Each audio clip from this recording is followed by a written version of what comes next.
Chapter 493. In Luo Nan's eyes, the wraith sign's body had already formed its own space and time. There was a boundary of primal chaos in the middle that accommodated the growth and transformation of the Blood-Soul Temple. It was extremely mystical. However, the Blood-Soul Temple's power clearly increased by a large margin after the altar took form. This power quickly manifested itself outside. The entire mountain released a boundless bloody light that bombarded the surrounding primal chaos. The Blood-Soul Temple was undoubtedly fighting over territory with the Wraith Sign, which bore it. However, the Wraith Sign's control over the Blood-Soul Temple did not decrease. Instead, it increased. The surrounding primal chaos remained majestically unmoved despite the 10,000 streaks of bloody light. It easily digested the countercharge of the Blood-Soul Temple. This kind of control. Luo Nan was a bit pleasantly surprised. The Wraith Sign had indeed advanced a step earlier. The mushed-mouth ape he had hunted before had more or less manifested the growth of his combat power. But in essence, he still had to look at the hierarchical structure of the order frame. Though the Wraith Sign's origins were mysterious, it was hard for Luo Nan to distinguish who was stronger and who was weaker when compared to the similarly unfathomable Blood-Soul Temple. This was especially true after both of them advanced. It was even harder to judge. Luo Nan was finally able to confirm that the Wraith Sign was indeed on the level of the order frame, firmly suppressing the Blood-Soul Temple by a head.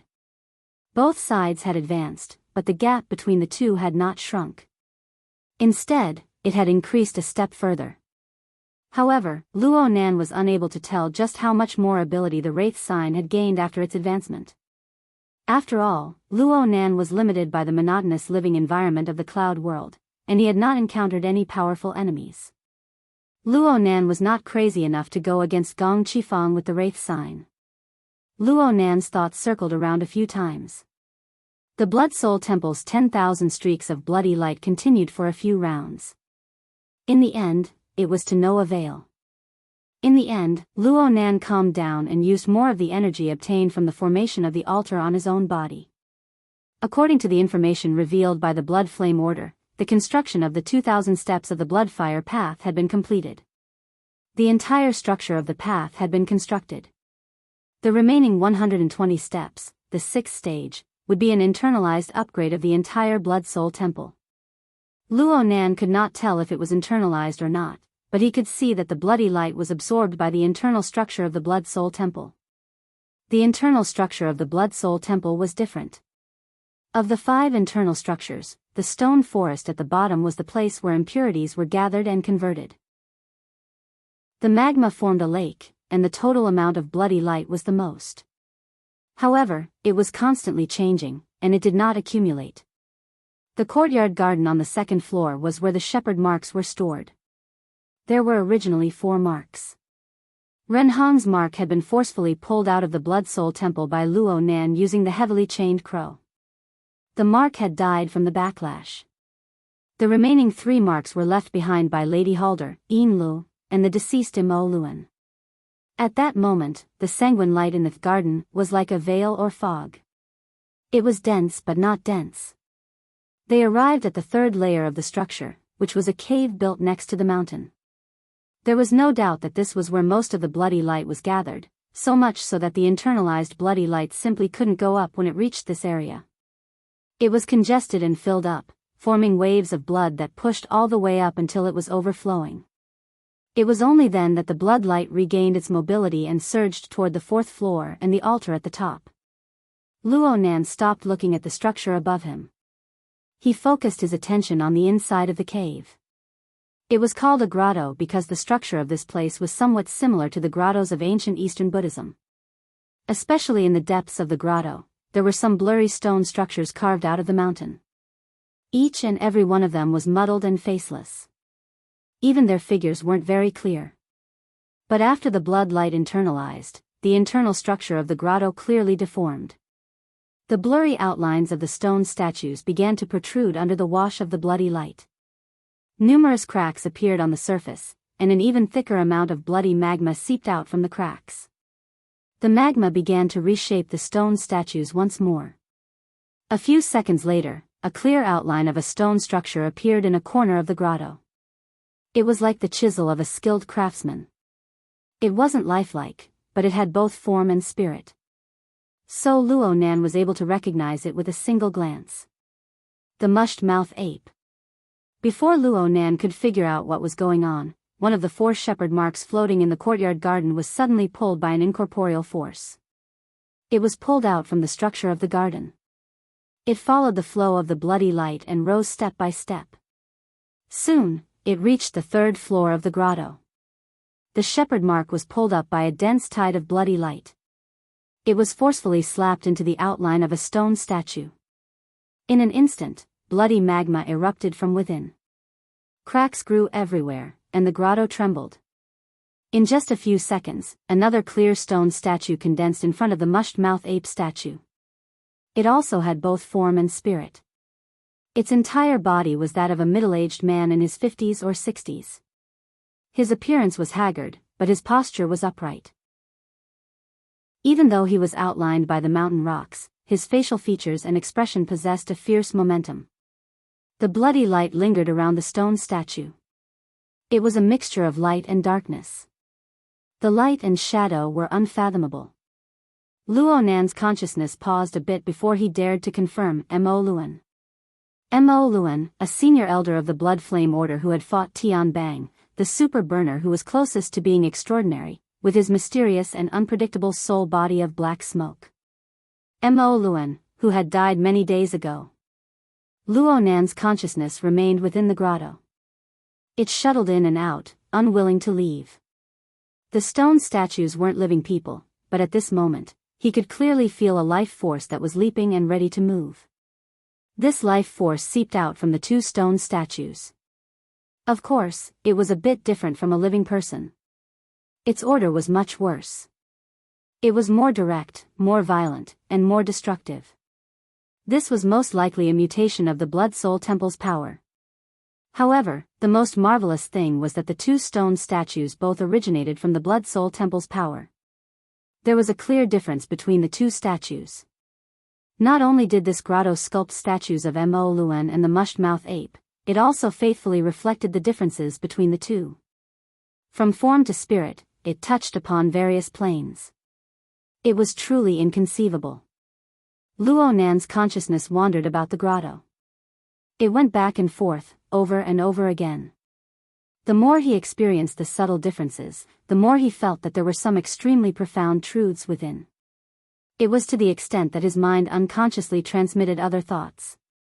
Such a mystical sculpting of the stone statue. Such a detailed reproduction of the aura. It couldn't be that it was just for people to admire, right? As a sacrificial tool of an order, it should have some more practical functions. Unfortunately, the people of the Blood Flame Order had already fled to D City, which was over 10,000 kilometers away. The wraith sign that bore the Blood Soul Temple didn't possess any intelligence. Luo Nan couldn't find someone to ask, so he could only ponder blindly. His consciousness circled around the grotto again and again, probing layer by layer. Occasionally, he would use his telepathic thoughts to issue an order or something, but it was all to no avail. Could it be that he needed to chant an incantation or form a hand seal? If he needed the so-called secret technique of the Blood Flame Order, then things would be awkward. Luo Nan circled a few times, but he was unable to grasp the gist of it. He could only suppress the doubts in his mind and shift his consciousness away from this place. Right now, the Blood Soul Temple was very focused on internalizing the power of the bloody light into its entire structure. However, there were no signs of the final 120 steps of the Blood Flame path. Actually, according to the Blood Flame Order's plan, the Blood Soul Temple, which had already completed 5 stages, should have seized the Wraith sign long ago and become a part of the sacrificial tool. Just like Renhong, who had already died a clean death. He probably didn't understand why the Blood Soul Temple wasn't able to devour the human-faced arachnid, losing their best opportunity. When all was said and done, the Wraith sign had devoured the Blood Flame Order's mold, the human-faced arachnid. This result was destined. Hold on. According to this, there should be a difference between the current form of the Blood Soul Temple and the sacrificial tool. It was inside the Wraith sign's stomach, completely cut off from the outside world. It only relied on the essence energy that the wraith sign provided to it to survive. Luo Nan didn't know what kind of effect this difference would have, but perhaps, should he try to spit this thing out? He definitely couldn't spit it all out. Who knew if he could control it? But if he could just externalize a portion of the Blood Soul Temple's power, it would be good to see the light and shadow effects. Luo Nan had long since been unable to restrain the curiosity in his heart. He tried to send an order to the Wraith sign.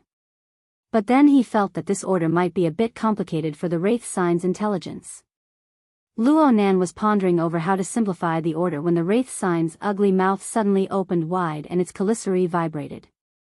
A ball of red light rapidly accumulated and expanded within the deep hole of the gloomy mouth. It filled the entire mouth in the blink of an eye, but it didn't shoot out in the first instance. Instead, it was like a charging laser cannon. It continued to accumulate power. The power contained within the red light originated from the Blood Soul Temple. Luo Nan didn't know how the Wraith sign did it, but it was able to easily divide this rebellious and untamed power and accumulate it layer by layer. Luo Nan held his breath and calmed his mind, watching what the Wraith sign was going to do next. Perhaps a second passed, or perhaps a bit longer, but the soul cloak floating in the cloud world suddenly trembled. The range was small, but it gathered all the movements within a range of several thousand kilometers. The environment was relatively monotonous. Although the range was wide, the amount of information wasn't great. Luo Nan quickly grasped the most valuable part of the information. Within the range of the cloak, there were the locations of the 47 mushed-mouth apes, the intensity of their power, and the relationship between their senses. And at this time, Luo Nan clearly sensed that the Wraith sign was aiming the accumulated red light within its mouth at the ape that was the least connected to the others.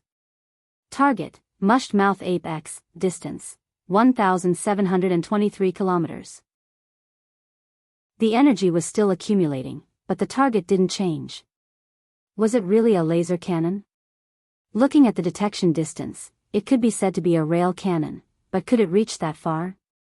The red light within the Wraith sign's mouth fired out noiselessly as Luo Nan's thoughts ran wild.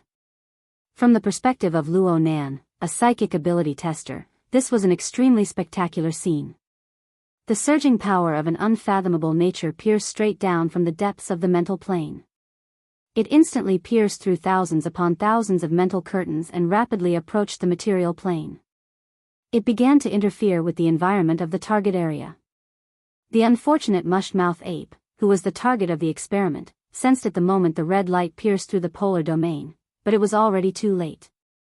The red light fell, and it was as if a rocky and lofty mountain peak was instantly pressed down on that area. The outline of the Blood Soul Temple was faintly visible. Chapter 494.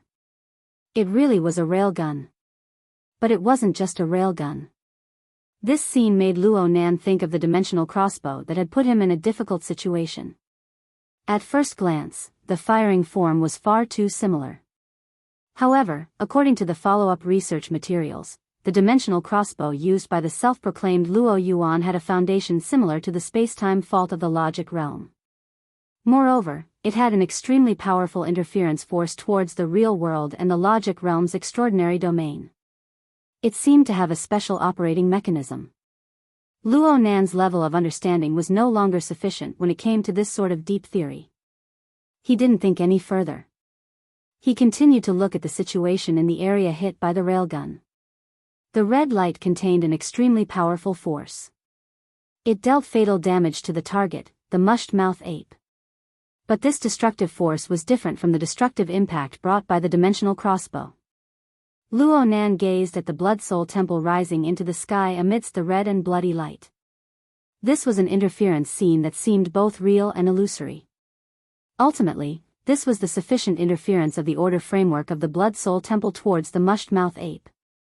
Or it could be said that the terrifying force catalyzed the force transformation and deconstruction of the target. Oh, there was more to come. The scene of the Blood Soul Temple appeared for a total of 10 seconds before fading away. But the permeating red and bloody light grew more and more concentrated. It coiled and squirmed within the empty cloudy void.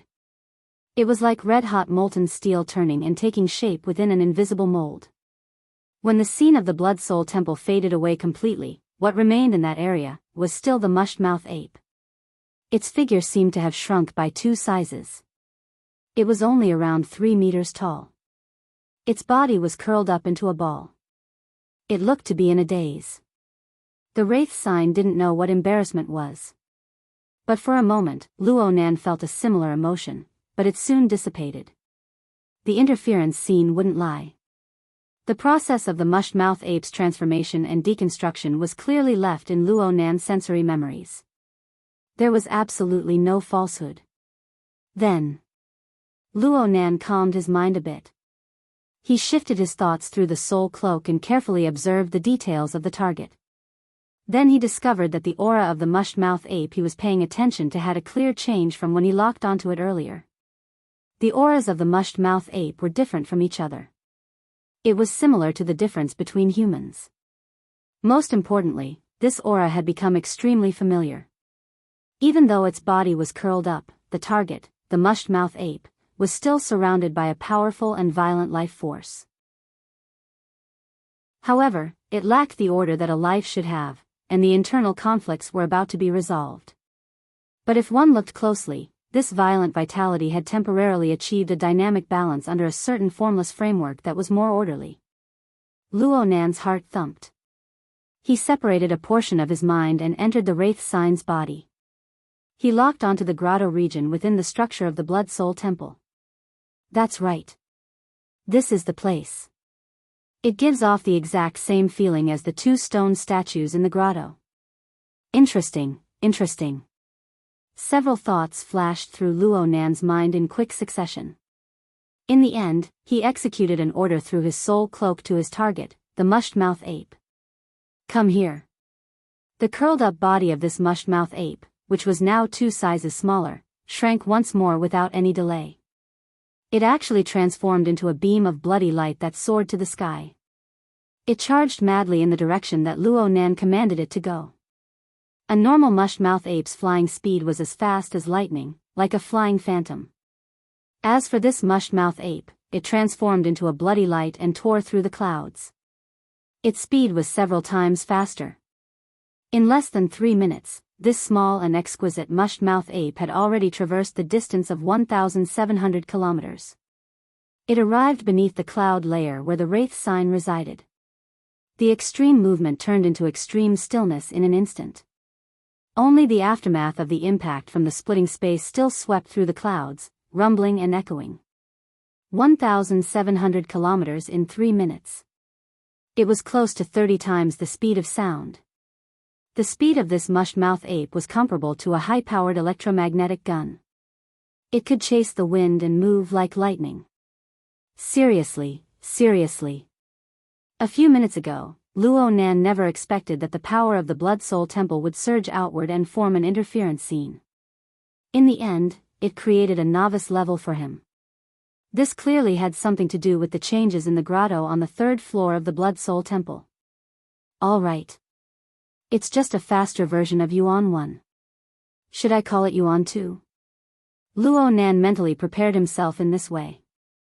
He really wasn't as excited as he was when he controlled Yuan E. He just secretly clenched his fist with the body he left in the real world. Luo Nan wanted to figure out what was going on. He put more effort into the changes in the sealed system. Though there was an additional Yuan 2, the number of believers orbiting the core star region in the living starry sky did not increase. Instead, the wraith sign's influence on the surrounding starry sky clearly increased. Its processing and manufacturing capabilities on the entire production line had a clear increase. At the very least, this proved that the mushed-mouth ape, Yuan 2, was not a newly accepted believer. Instead, it was just a tool created by the wraith sign through the special interference method of the Blood Soul Temple. Luo Nan did his best to find a basis for this phenomenon.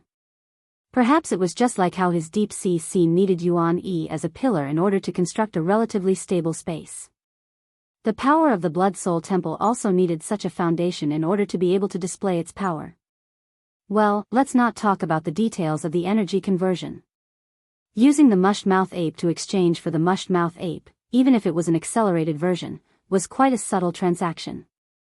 But when he considered the relationship between friend and foe, and the effect of early destruction, he felt an indescribable feeling. Also, did this sort of forceful conversion have a chance of success? Luo Nan thought about the economic problem. He wanted to conduct a further experiment. This time, it was a mushed-mouth ape for a mushed-mouth ape. Perhaps he could make a slight change next time. Luo Nan's mind stirred as he pondered deeper. Someone's coming. The wraith sign in the clouds reacted almost at the same time as his thoughts. An incorporeal wave transmitted, and Yuan too received the order from below. He instantly transformed into a streak of bloody light and entered the wraith sign's gaping mouth. His form and shadow vanished. There was such an operation. Luo Nan watched as Yuan too transformed into a bloody light and returned to the third level of the cave, fusing together with the stone statue. The mushed-mouth ape statue was affected by this, and its veins and lines gradually grew brighter. It gave off a feeling of flesh and blood being reborn. Luo Nan didn't observe in detail because a thunderclap rang out 1,700 kilometers away in the area where Yuan Tu had transformed and reconstructed. Gong Qi's figure appeared from the clouds, drawing all of Luo Nan's attention. Gong Qi's soul-body state was practically no different from a real person. He was even a bit younger than what was shown in the data. There was only a layer of green-gray light curling around him. It scattered like smoke, condensed like a wide robe, flickering indefinitely. Snake Tongue's figure wasn't by his side right now. Instead, Luo Nan's soul cloak fluttered faintly in the surroundings. The fine waves of the polar domain and the changes of order on the molecular and atomic planes were linked together in an extremely ingenious manner. The cloud world was truly the friendliest environment for the soul cloak, which operated with the condensation ring. Water vapor was abundant, and the mental plane and the material world were interwoven like a labyrinth. Even the slightest ripple would be drowned in the surging airflow of the high altitude. Luo Nan was at ease as he brazenly observed Gong Qi, but Gong Qi was completely unaware of this. This person carefully probed and searched within the clouds. Soon, he captured the remnant traces of Yuan Tu's flight path, and he chased after him. But the more he chased, the more grave and grim his overly young face became. Gong Qi only flew about halfway through the 1,700 kilometers before stopping. He frowned in thought. Luo Nan indicated for the wraith sign to leap into the depths of the polar domain. He continued to observe and wait with the most cautious attitude. This sort of scene had occurred many times in the past week. Luo Nan was testing the limits of Gong Qi's senses bit by bit. And up until now, this Deputy Secretary General, who had already stepped into extraordinary, had yet to receive any response worthy of Luo Nan's vigilance. Luo Nan was once worried that Gong Qi was putting on an act, but that he was actually setting up a trap in secret. But the result he obtained under his repeated attempts was the same from beginning to end. And during this cautious probing process, Luo Nan discovered a very interesting way of doing things by Gong Qi. It was about time now. Luo Nan used the hexier to check the time in the real world. It was currently 10:50 in the morning, November 26, Xia City time. After Gong Qi's pursuit was fruitless, he adjusted his breathing a bit and controlled his mood. Then his figure flashed, and there was a clap of thunder as he leaped into the depths of the void. He appeared again half a minute later, and he was 1,200 kilometers away. Gong Qi's soul body traversed a great distance of 5,000 kilometers in a row after flashing 3 times in this manner. This sort of method was even more inconceivable than Yuan Tu's 30 times the speed of sound. But the area where Gong Qi finally appeared was still within the range of Luo Nan's soul cloak. Even though Luo Nan had intercepted the vast majority of the results of the closed system's large production line in a week's time, the soul cloak continued to expand endlessly within the friendly environment of the cloud world. 5,000 kilometers was no problem at all. Gong Qi never imagined that there would be someone who could firmly lock onto him and not leave him for even a moment under the continuous use of his soul teleportation ability. He just adjusted his breathing once more in the clouds, calming the exhaustion from his many teleportations. This continued for approximately 6 or 7 minutes before his figure flashed once more. He still used teleportation, but he only shifted about 400 kilometers. The margin of error was extremely small at this distance. After his figure flashed, Snake Tongue, who was draped in cloud muslin, was right behind him. Secretary General Gong. Snake Tongue bowed respectfully, but she maintained a subtle distance. Gong Chi didn't care about this. He held his hands behind his back as he leisurely observed the clouds. Several seconds passed before he slowly turned around. He smiled and said, "I'm not late, right?" The Secretary General has always been punctual. It's fortunate that the society didn't have any arrangements for me during this time. I just rely on my time to get off work. Oh, right now in Chan City. It's 5 in the afternoon. Really? Snake Tongue's face was hidden behind the cloud muslin.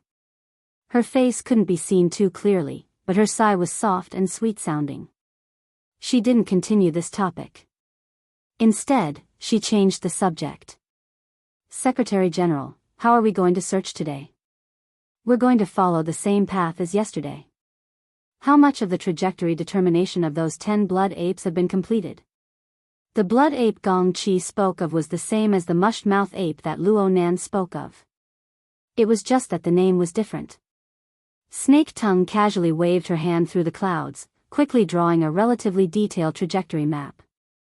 The zigzagging lines crisscrossed each other, dazzling the eyes. It was fortunate that Snake Tongue was able to reproduce this plaything, and Gong Chi was able to look at it with extreme seriousness. From today onwards, we'll go to this area. Gong Chi began to make arrangements. When I'm not here, you can continue to explore deeper. If you encounter any special restrictions, try using the restriction-breaking technique I taught you. If it doesn't work, wait for me to come up and make a decision. Yes. Snake Tongue responded respectfully as before, and the two leaped into the depths of the clouds. Though they were still within the range of the soul cloak, Luo Nan was disinclined to pay attention to what happened next. Ever since he received Cat Eye's precise intelligence, he had only made one thing clear from his observations today. Gong Chi was lying. Though Luo Nan didn't stare at the cloud world day and night, he could use the convenience of the Wraith sign to constantly pay attention to the situation here. Gong Chi would appear within the range of the soul cloak every time he paid attention to the cloud world for the past 2 days. Though Gong Chi frequently leaped into the depths within a range of several thousand kilometers, and he often separated from Snake Tongue, Luo Nan had never. Yes. He had never seen Gong Chi leave the cloud world. According to Cat Eye's intelligence, Gong Chi had been in closed-door training ever since he returned to headquarters. How could he go to work on time? There was no doubt that Gong Chi was lying to Snake Tongue. Why? Luo Nan had a corresponding guess in his mind long ago, but he wasn't in a hurry to come to a conclusion. He knew that rashly coming to a conclusion about an extraordinary was often the beginning of death, even though Luo Nan had been madly sprinting along the path of death. Let's observe for a while more. Let's observe for a while more. Luo Nan needed an even more ideal opportunity, an opportunity that could consign Gong Chi to eternal damnation. Chapter 495. Just a few days into December, a wave of cold air arrived unexpectedly. The temperature was 20 degrees below zero, and the harsh weather of snow turned Xia City into a city of ice and snow. The northern wind whistled outside the window, but it was as warm as spring within a certain library of Acumen College. The lighting was dim within the specially opened workshop. A projection structure was spread out layer by layer on top of an enormous ring-shaped workstation. It painted the cheeks of the surrounding young men and women with a layer of color. It appeared grotesque and motley. The workstation was indeed very large, but there were 30 to 50 people gathered together. They were divided into inner and outer layers. The inner layer was close to the workstation, so their statuses were naturally a bit higher. They were currently engaged in an intense discussion, forming a buzzing sound. As for the outer layer, some people were standing on their tiptoes to stare. There were also some people who didn't care and simply chatted with each other. Of course, there was another type of person who was incompatible with the current environment. Luo Nan was one of them. He leaned against the corner of the wall and opened up the flexible e-ink screen. He casually drew on it with his hand. There was practically no sense of existence, and very few people paid attention to what he was doing. Luo Nan was happy to see this. He only recognized 2 or 3 people in this room. Shui Lei, who was the closest to him, was outside the workstation. He relied on his tall and sturdy body to look down at the bustling scene.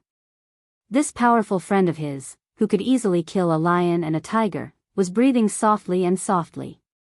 His heartbeat had dropped to below 20 beats per minute. However, the powerful blood energy surged and expanded within his blood vessels, muscles, and fascia. It formed a slight vibration that approached the infrasonic zone. It spread out on a level that ordinary people were unable to perceive. This heavy and condensed rhythm could be described in terms of timbre. It could be said to be the resonant ringing of bells and drums. It could be said to outshine others in this room full of club members. This was a difference in the level of life. And on a level closer to reality, the sounds of words, low laughter, and breathing were disorderly and chaotic. The peaks and valleys of the sound waves collided and converged, creating a complex distortion. If one were to factor in semantics, it would undoubtedly paint a scene without any sense of beauty. Luo Nan, who was the recorder, couldn't help but shake his head. His hands never stopped, sketching lines and structures that grew more and more complex. Seeing that the newly created page was already out of shape, an even more directional sound wave entered Luo Nan's ear, "Brother Nan." The word brother was said a bit vaguely. It was like a mixture of ha and da. It was the transition from Nanster to Brother Nan. In a situation where his age and age were higher, it was a bit hard for a young man like Tian Chi to take the initiative to change the way he addressed Luo Nan. But this was Tian Chi's decision. Tian Chi. His name was the same as Gong Chi's, but he was just a youth in heat who wished to use the mysticism arts to pick up girls. Even if he had all sorts of problems, he was still much cuter than the Deputy Secretary General. At this time, he moved close to Luo Nan's ear and whispered a reminder, "Brother Nan, the performance of the group activities will all be recorded into the points." That's right.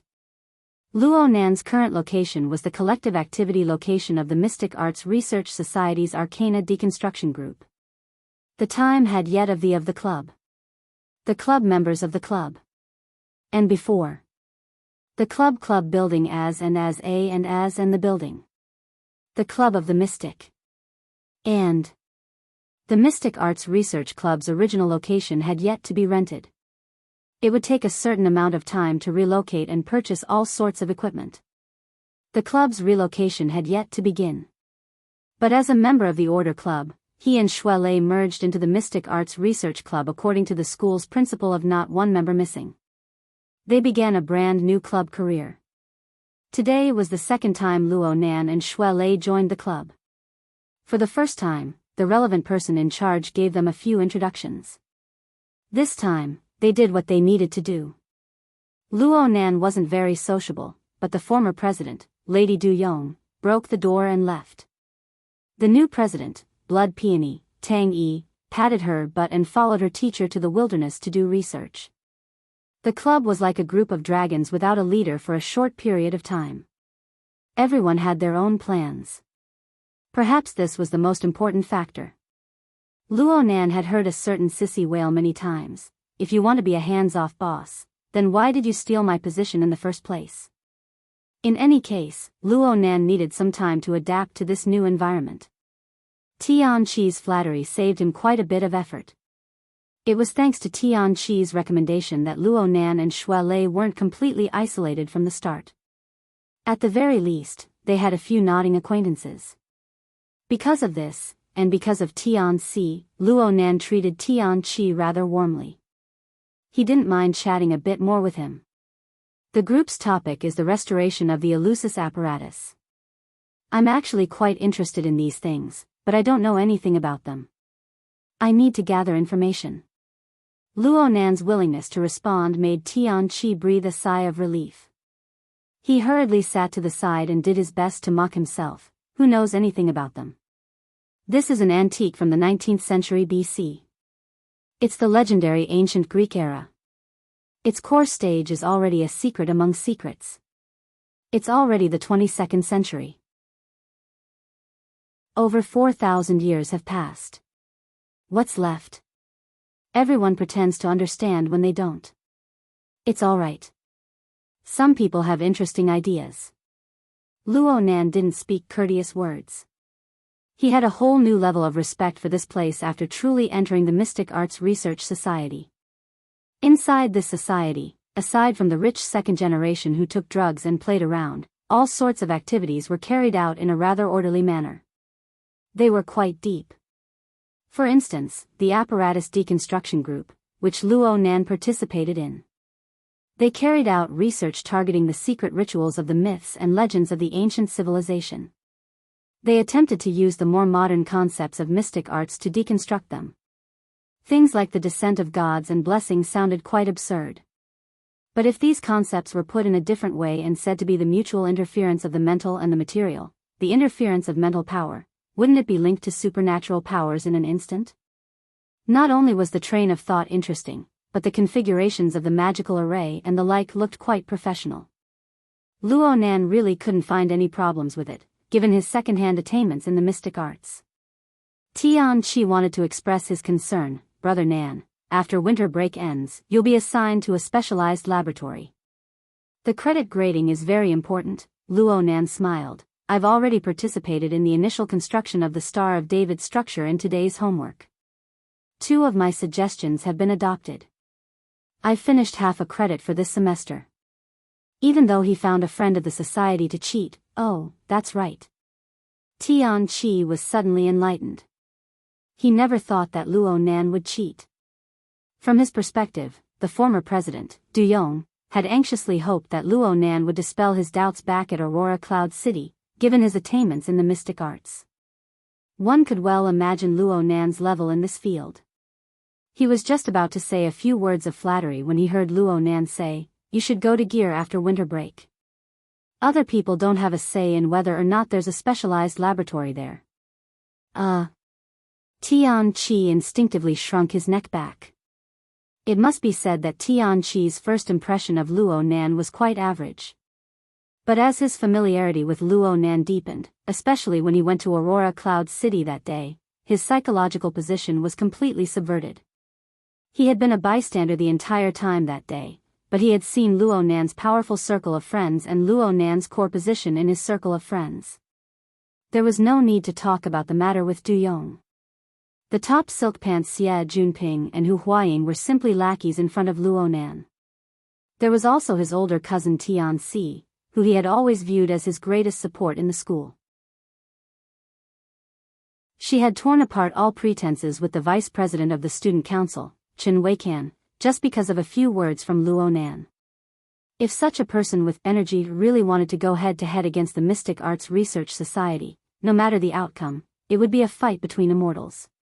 He, a mortal, might not even have the qualifications to stand on the side and cheer for Luo Nan. Tian Chi was a bit stunned for a time when he thought about the conflict that might occur in the future. Luo Nan didn't care about him. Most of Luo Nan's energy had been focused on collecting and analyzing the sound plane when he was chatting with Luo Nan. He had been scribbling and drawing on the flexible e-ink screen all this time, recording his insights. Tian Chi was silent for a long time. He was a bit embarrassed. He subconsciously extended his head to sweep a few glances upwards. He saw the drawing interface, and his gaze became a bit unfocused. Could it be that his IQ was low?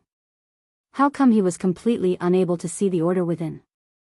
Those chaotic lines and the randomly drawn symbols were simply an enormous mockery of human reason. Luo Nan knew that Tian Chi was dizzy, but he had no intention of explaining. Whether it was chatting or silence, Luo Nan never forgot where his mental energy should be directed from beginning to end.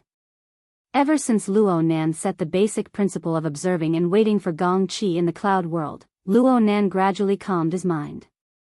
He did more practical things while maintaining his observation. In the beginning, he was quite worried that Gong Qi would suddenly make a breakthrough in a moment of carelessness. Gong Qi would see through the truth of the cloud world, and Luo Nan would be powerless to do anything but watch helplessly. But as time passed, his restless thoughts gradually settled. His gaze that looked towards the cloud world grew calmer and calmer. And the target of Luo Nan's observation became more and more annoyed and impatient from day-to-day busyness and pretentiousness. Especially when Luo Nan was alone. There were already situations where Luo Nan was venting his anger, and it was happening more and more frequently. It was like Luo Nan was watching a trapped beast that had fallen into a trap. Even though Luo Nan didn't have any injuries, Luo Nan could only run in circles in this narrow space. Luo Nan struggled in front of insurmountable obstacles until the toxins of his negative emotions seeped in layer by layer, corroding his reason and willpower. Of course, Gong Qi's negative emotions were also repetitive. In any case, Gong Qi was one of the top characters in the world. He knew how to regulate his emotions, restore his reason, and maintain his state. This sort of repetitiveness would sometimes cause Luo Nan to feel a sense of defeat, as if all his previous efforts had been wasted. But it was this sort of repetitiveness that forced Luo Nan to get used to it. It forced him to hone his patience. It made him gradually understand that the twists and turns of events were the norm. He even learned a few methods of regulation from Gong Qi. He also understood how to grasp his own rhythm. He used a solid and orderly attitude to grind away the burrs in his mind bit by bit. He grinded away the noise of emotions that could affect his judgment. A dozen days passed in the blink of an eye. Luo Nan began to feel that his state was becoming better and better. He was able to do things and cultivate steadily, and he was able to maintain sensitivity and vigilance towards his observation target at all times. He was firm and keen, like a treasured sword that had been tempered to the point of sharpness and toughness. Yet he hid it within the sheath. He didn't forget to maintain it meticulously, waiting for the moment of blood sacrifice. Hiss. The breath that Luo Nan exhaled from his mouth and nose seemed to carry the howl of a golden blade cleaving through the wind. It was a different image from all the living beings around him. Chapter 496. Luo Nan was an expert in mental senses. The integration and reconstruction of the external information structure was nothing to him. He was actually more concerned about the situation within his body. Right now, his 2 kidneys were trembling and heating up. Then his heart, liver, spleen, and lungs responded. Energy interweaved like a net and densely covered his entire body. It was clear that his 9 orifices and 6 roots internal cultivation technique had reached a critical juncture. Luo Nan took 2 deep breaths and adapted to his current state. He then sent a signal to Xue Lei. Xue Lei heard the signal and hurriedly retreated from the crowd. Luo Nan put away his digital pen and swept his eyes over the messy drawing page. He saved and exited. He frowned as soon as he exited to the starting interface. A woman's voice came through a second later. You must be Junior Nan. I finally get to see you in person. Tian Qi saw the newcomer and hurriedly got up to greet her, Senior Sister Fei. He had a bad feeling in his heart. This Senior Sister Fei was a relatively famous second-generation member of the society. She was the type that brought money into the group. She was willful and had quite an influence. Most importantly, Huang Bingzhen, the society officer who had a conflict with Luo Nan and was still being treated in the hospital, belonged to her branch. Strictly speaking, there was an old grudge between the two. Some time ago, there were quite a few voices in the society that wanted to teach Luo Nan a lesson. Could it be that they were here? Tian Qi was worried about how to remind Luo Nan, but he had to do an introduction first. Brother Nan, this is Senior Sister Fei Jin. She's the general manager of the society's public relations department. He intentionally emphasized the word general manager in hopes of attracting Luo Nan's attention. Unfortunately, his careful plan was completely wasted. How could Luo Nan remember the name and position of a random soldier who had a grudge against him a month or 2 ago? Even if he knew, he wouldn't care. Under the dim lighting of the workshop, only a faint outline of Fei Jin's appearance could be seen. She could be considered beautiful and upright. Luo Nan had no interest in delving into the minute details. He just nodded and continued to pack up. Fei Jin walked forward with a giggle and let out a rather exaggerated sigh. Wow, Junior Nan, I've heard of your name for a long time. I saw your video too. You're really super handsome. Junior, are you practicing martial arts? Is there really such a thing as internal strength? Can you teach me? Under Tianqi's dumbfounded expression, Fei Jin's attitude was simply the attitude of a fan facing a celebrity. She put her palms together and bowed slightly, giving off the feeling of a young lady. Tianqi had never seen Fei Jin like this before. He was a little confused and asked subconsciously, video? The one that's very popular on the campus forum. Fei Jin really didn't regard Luo Nan as an outsider. She directly sat on the other side of Luo Nan and leaned her body over. She naturally pressed half of her ample body against Luo Nan's elbow. Her hand slid across the flexible e-ink screen to carry out operations. Only then did he say hello. I've left a message on it. You'll know when you open it. Wow, there are so few apps on it. What's this? You haven't finished downloading? Fei Jin was a little curious. She tapped on the gray icon on the top half of the screen with her black painted fingernail. Naturally, there was no response. Luo Nan's eyes narrowed. He extended his hand and pushed Fei Jin's fingers away. There's no need to look anymore. I know what's going on. The cause of the matter was the day of the Municipal Plaza incident. Luo Nan lived in Ocean Sky Cloud City. He woke up early and went to school to jog and exercise. He exhaled like an arrow and the hot air he exhaled shot far away. The visual effect was top-notch. It was unknown which busybody took a picture of it at the time and posted it on the school forum. It stirred up quite a bit of popularity. Tianqi, this fellow, lost his mind when he met a woman. He forgot that he was the one who brought up this video during the last club activity. He bragged in his small circle that Luo Nan and Shui Lei were Qigong experts in Eastern mysticism. Luo Nan closed his notebook and stood up. Tianqi guessed that Luo Nan was unhappy. It was as if his butt was pricked by needles. He jumped up in an instant. On the other side, Fei Jin got up quite quickly. She didn't seem to mind Luo Nan's cold and hard actions at all.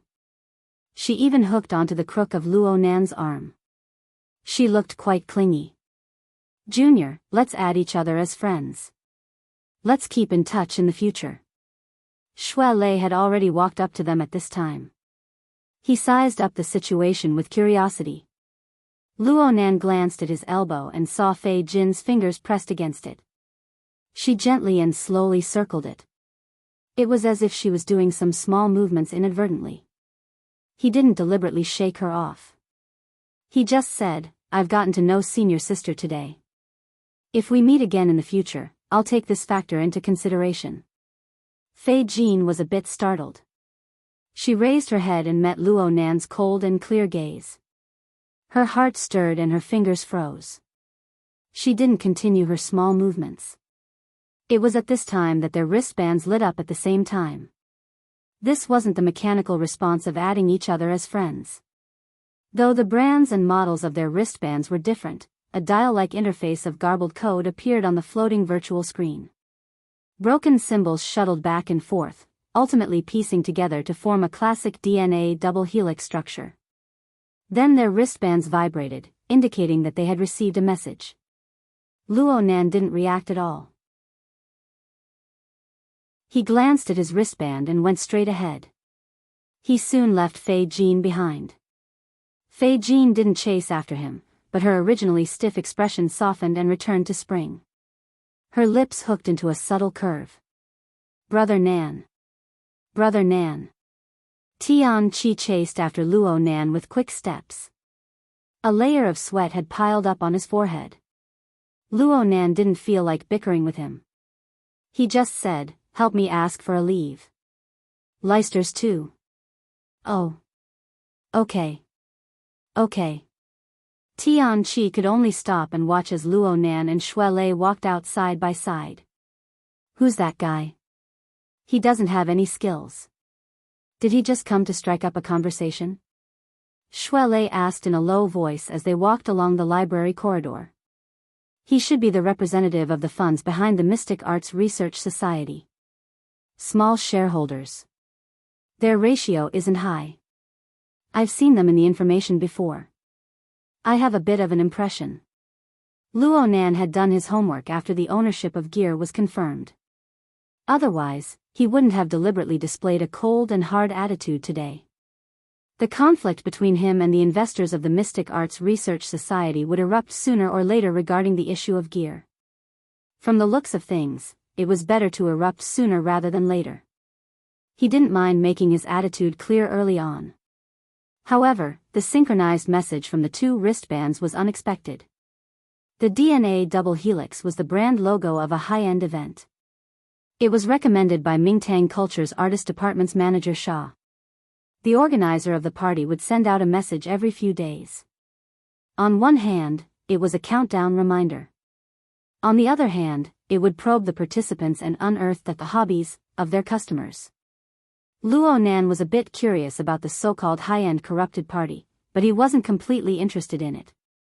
He only kept this clue in mind that it might involve the mutant infection and even that mysterious Luo Yuan. Fei Jin was also an invited customer. It wasn't strange in itself. It was more or less a coincidence that they were together. Luo Nan didn't spend too much effort on this. Fei Jin's way of doing things couldn't be considered excessive. It could only be said that she was good at using her natural capital. But unfortunately, she chose a very bad time. Luo Nan and Shui Lei took the elevator to the first floor of the library. Luo Nan didn't speak anymore. His listening observation in the workshop suddenly became clear, indicating that the heat of his ear orifice had reached perfection. Then his kidney energy flowed, and the vital energy of his 5 viscera resonated. This proved that his cultivation of the 9 orifices and 6 roots technique had entered a critical stage. Shui Lei was close. He could faintly sense something, so he shut his mouth early on. At the same time, he notified Chinikuan and Gauda, who were on standby outside the building. Luo Nan exited the library with a few steps. He stepped into the gloomy sky that still had sporadic flying snow. The cold air of -20 degrees pressed in layer by layer. But the most important thing was the enormous amount of information and stimulation that surged over at this moment. Color, shape, temperature, sound, smell, and the layout of space were piled up layer by layer. They were reorganized over and over again. This external environment forced Luo Nan to make a corresponding response. At the same time, he differentiated between the meaningfulness of his response and the meaningfulness of it. He remolded his own instincts. Luo Nan's unique attainments in mental senses helped Luo Nan greatly in this regard. He was very clear on the judgment of information, the direction, and the technique of integration. He practically didn't need to take a detour, and he was able to put more mental energy into the transformation of his fleshly body. The 9 orifices and 6 roots technique was established on the basis of classical Eastern philosophy. It had always viewed cultivation as an interconnected whole. Luo Nan's ear orifice was perfected, and his kidney energy was budding. His entire body's essence, energy, and bone marrow all sensed it. It vibrated in a continuous manner, causing the entire skeleton structure of his entire body to become smooth. It also stimulated the heart, liver, spleen, lungs, eyes, ears, nose, tongue, tendons, bones, meridians, skin, flesh, hair, and so on. Layer by layer, they resonated, penetrated, and covered. This was the integration and understanding of the human body structure. From Luo Nan's perspective, this was like a pair of incorporeal hands of creation. It controlled all the perceptible and measurable particles of matter. It piled up and fused together to form a grand and precise architectural structure. The corresponding structure guided energy and information from low to high. It climbed step by step.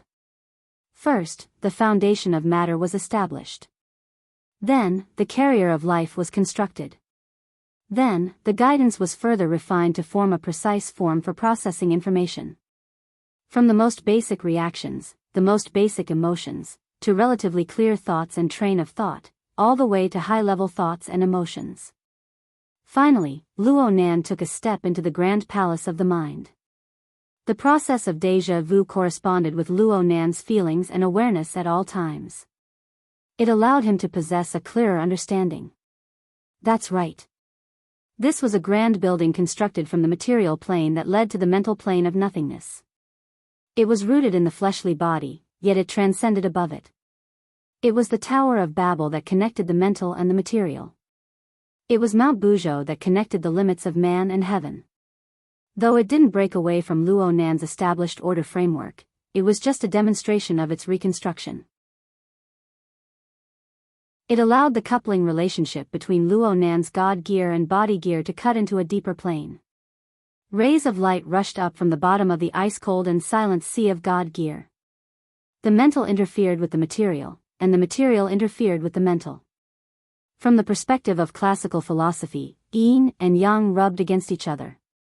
Clear and turbid intersected, triggering a penetrating attack of electricity. Brilliant electrical fire spread throughout every corner of the God gear and body gear structure. Under the effect of this power, the life and death orifices of the front and back were instantly connected. The interior of the body was a complete mess. Mountains and rocks were dense, and rivers flowed everywhere. It seemed contradictory, but it was the convergence and linking of different dimensional levels. Due to the expansion of the dimensional levels, the corresponding area of effect was naturally no longer limited by the basic structure of the body and soul. Instead, it naturally expanded outwards, causing incorporeal ripples to ripple in the surrounding void. Luo Nan's own logic, his own framework, formed a slight distortion towards the external world. Luo Nan stopped his steps in shock. He had unwittingly walked to the surface of a bridge. Beneath his feet was the river that cut through the forest that divided the north and south shores of the campus. Shui Lei and the other two took a step forward in unison. What's wrong? Oh, I think I've awakened. It just so happened that a white-headed duck, a characteristic resident bird of the wetland jungle, swayed to the riverside. Perhaps it was confused by the floating snow, but it stepped onto the frozen surface of the lake. It was caught off guard and squawked. Chapter 497. Sprinkle flowers to congratulate a certain weakling for finally getting rid of his substitute hat and officially entering the 70,000-strong group. When are you going to hold a feast? Everyone will congratulate you. I will catch a fish as a gift, a congratulatory message from the bottom of the sea. Looking at this momentum, the rating companies of the inner world are going to explode. The military intelligence department will probably use your face as a target to throw darts at. Do you want me to take a few stacks of paper talismans from Old Gao? Honest arts and crafts store owner. I think President Ouyang is really going to explode. His self-logic theory will definitely need a revised version. The biology team of the society has been calling me to work overtime every day for the past 2 days. I can't even write my own thesis. Resentful medical worker. A psychic awakening in the fleshly mode. This is actually a wrong path. He might go berserk in the next moment, vomit blood, and die. Pessimistic believer. Damn, what's wrong with fleshly mode? Nanster, why don't you come to the wilderness? You don't have to go far. Let's do some assault training and consolidate. Former Special Forces soldier entering annual training. The main thing is how much my combat strength has increased. Everything else is meaningless. I can be a sparring partner. A low-key assassin. Wrong. Everything is a financial problem. The most important thing is how much my net worth has increased. Right now, the number of laboratories that want to find Boss Luo to breed has increased to 12. This is just the number of applications. I think that just by selling sperm, the big guy at Ocean Sky Cloud City would be able to change ownership. Erudite dog-head advisor.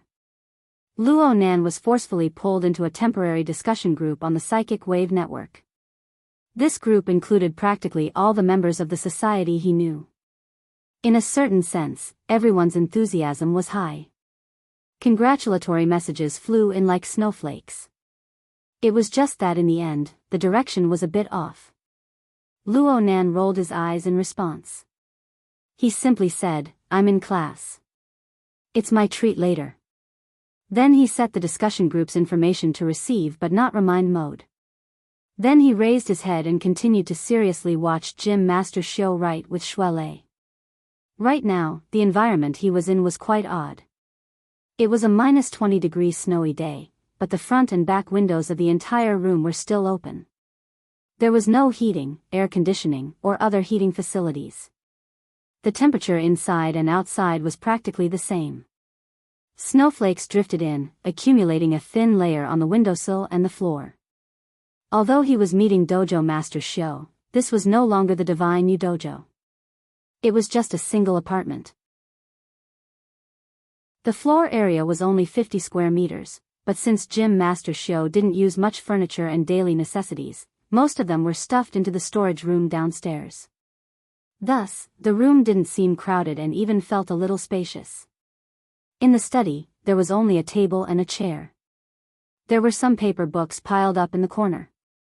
Brush, ink, paper, and inkstone were all available on the table.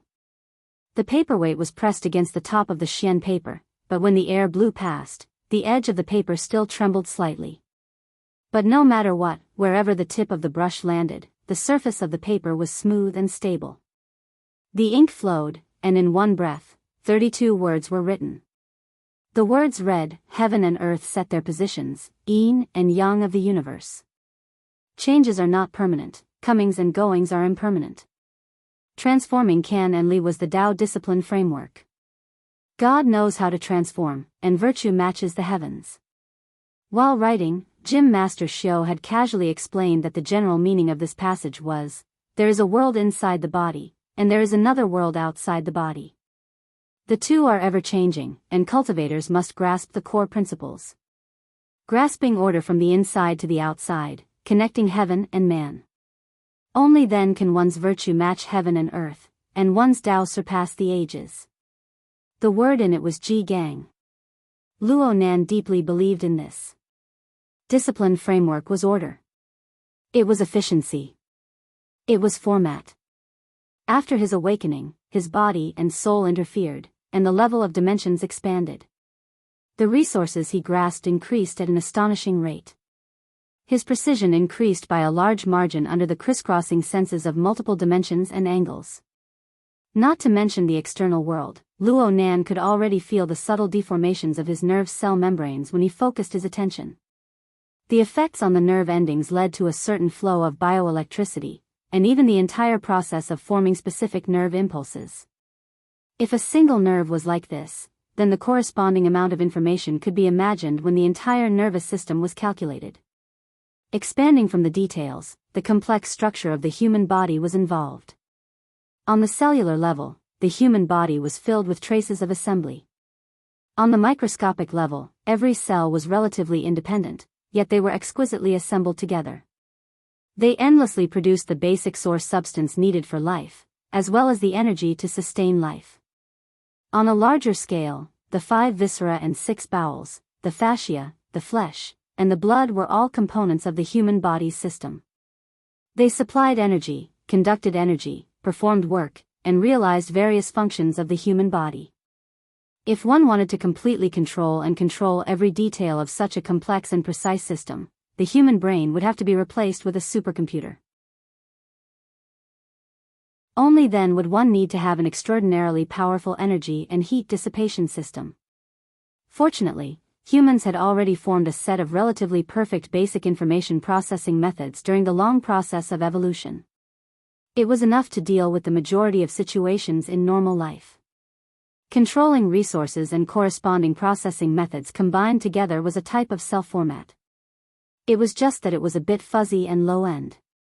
But for ability users and awakened ones, they needed to have more efficient, more concise, more precise, and more targeted choices in order to control power that far exceeded that of ordinary people, to reach a deeper level, and to even gain something from the vast heaven and earth. Your Gestalt, Shuelei's rune seed, the military's format of fire. Actually, all ability users cultivate and apply their usual methods. They are all discipline framework. They are all formats. It's just that there is a distinction between roughness and exquisiteness. There is a distinction between a small path and a great path. Jim Master Show washed away the ink on his brush and returned it to its original position on the rack. His words were like ink that had been moistened by the brush wash, fading into nothingness. All disciplined framework formats need to be filled with details and laws. Otherwise, it would just be talking about the metaphysical. It sounds right, but it's actually irrelevant. On this point, I won't deny that the accumulation of the school of martial arts is still shallow. There are too many intuition experiences and philosophical speculations. In actual development, it is already far inferior to the archetype format, which has absorbed relevant experience and pushed forward with the power of the entire world. He played down the field that his school excelled in. Shui Lei's mouth moved in response to this, but he didn't say anything in the end. Luo Nan's expression was calm as he pondered in detail. Jim Master Show faced Luo Nan. There's nothing much to teach you now that you've reached the awakened stage. After all, you still walk the path of the mental side. You don't need to engage in close combat with others. I just want to remind you that humanity's many years of research have yielded very abundant results. Building a car behind closed doors is the most foolish course of action. In this day and age, even if everyone works together, there will still be moats that cannot be filled, let alone others. Shui Lei needs to remember this point as well. Luo Nan and Shui Lei responded in unison. However, Luo Nan immediately said, "Jim Master, please spur me on from time to time in my cultivation from now on. I've been thinking about the problem of the format for the past 2 days. There are some unreliable ideas that I need Jim Master to review." Jim Master Show shook his head. "You won't let me have peace? I won't be able to control you for a few days." The two youths looked at each other. Shui Lei raised his eyebrows at Luo Nan. His expression was nervous and fretful. Luo Nan knew what was going on. As the winter solstice approached, the arranged battle between the Thunder Falcon Martial School's Duan Hong and Jim Master Show was imminent. Let's not talk about Duan Hong's strength. Let's not talk about Duan Hong's collusion with the military. Jim Master Show had to move, sit idly, practice calligraphy. Nothing else had been prepared. There was only half a month left until December 22nd. Shui Lei grew more and more impatient the closer the time came. Luo Nan didn't understand Jim Master Show's plans at all, but he had a bad feeling. In the past, he couldn't see through Jim Master Show, so he didn't dare to forcefully probe him. After his awakening, Shui Lei instigated him to take advantage of the demonstration to roughly probe Jim Master Show. Jim Master Show's situation was terrible. The state of Jim Master Show's body was a complete mess. It was as if there was an atomic furnace that had gone out of control within his body. It constantly emitted catastrophic pulses, destroying everything in its surroundings. But before the pulses truly spread out of his body, they would magically dissolve one by one, not revealing themselves. If there was anything, it would just be an excessively high body temperature. Therefore, the windows of this apartment were still open during the frigid winter. Jim Master Show's exceedingly powerful foundation was manifested by such a method of dispelling. But the damage had already been done. The operating mechanism of his internal organs had been severely damaged, and it even touched upon the more fundamental genetic plane. It was something that Luo Nan could no longer understand. Was Jim Master Show strong? He was definitely strong. Even now, he still contained a terrifying power. But could he fight? Luo Nan didn't dare to think about it. From his perspective, Jim Master Show's internal organs might disintegrate and his body would be engulfed by internal fire if he made a slightly excessive move in his current terrible state. How did things reach this stage? Since things had reached this stage, Jim Master Show shouldn't accept the arranged battle. Luo Nan had already discussed this with Shui Lei. They had to dispel Jim Master Shui's thoughts of accepting the challenge no matter what. They could change the format. It could be a disciple fight, a group fight, or even a gym challenge. In any case, either Jim Master Show wouldn't accept the challenge, or the Gym Master would have to do the hard work. It didn't matter if Jim Master Show won or lost. The two exchanged glances a few times. They wanted to take the opportunity to discuss this topic, but they never expected that Gym Master Xiao would, coincidentally, stop at the beginning. He still spoke to Luo Nan. You said before that your grandfather left behind the 16 words formula. It's intricate and concise, and it's also a method of breathing and expelling. I've always been curious. Can you write it down for me to see? Okay. Luo Nan couldn't find a reason to refuse. He had just responded when Gym Master Xiao took a weasel bristle from the brush rack. He personally dipped it in ink and handed it to Luo Nan. Shui Lei changed the paper. Which youngster of today had ever practiced calligraphy?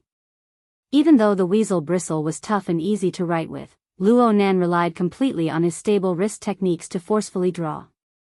Though it wasn't to the point of staggering, it lacked the beauty of a turning point. He didn't even know how to use ink. The 16 words were either stiff like firewood or dull and sluggish. It was too horrible to look at. Gym Master Xiao didn't care. He straightened the writing on the xian paper and placed it before his eyes for a careful look. He didn't raise his head in the middle. He extended a hand and asked Luo Nan for the weasel bristle. He circled the fourth word of the second section. Then he wrote it again next to Luo Nan's ugly word. The word was Chapter 498. Gym Master Xiao raised his brush and wrote the word furnace, but when he opened his mouth, the first word he mentioned was prison. I'm guessing that the first word, prison, is perhaps the reason why you cultivate on the mental side. I'm not proficient in mental side cultivation, but I can feel that your soul strength possesses an extraordinary binding power. It's never wrong to spend more effort in this direction when cultivating. Thank you for the pointers, Gym Master.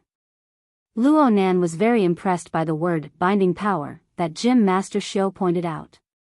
This truly pointed out the typical characteristics of his soul strength. This was something he had been thinking about ever since he awakened yesterday. However, he had too many thoughts, so Gym Master Xiao's words were much clearer and more precise. Gym Master Xiao shook his head slightly. I'm just speaking thoughtlessly. After all, I'm still an outsider. You need to know what you're doing. However, I have to say that the word furnace is quite exquisite.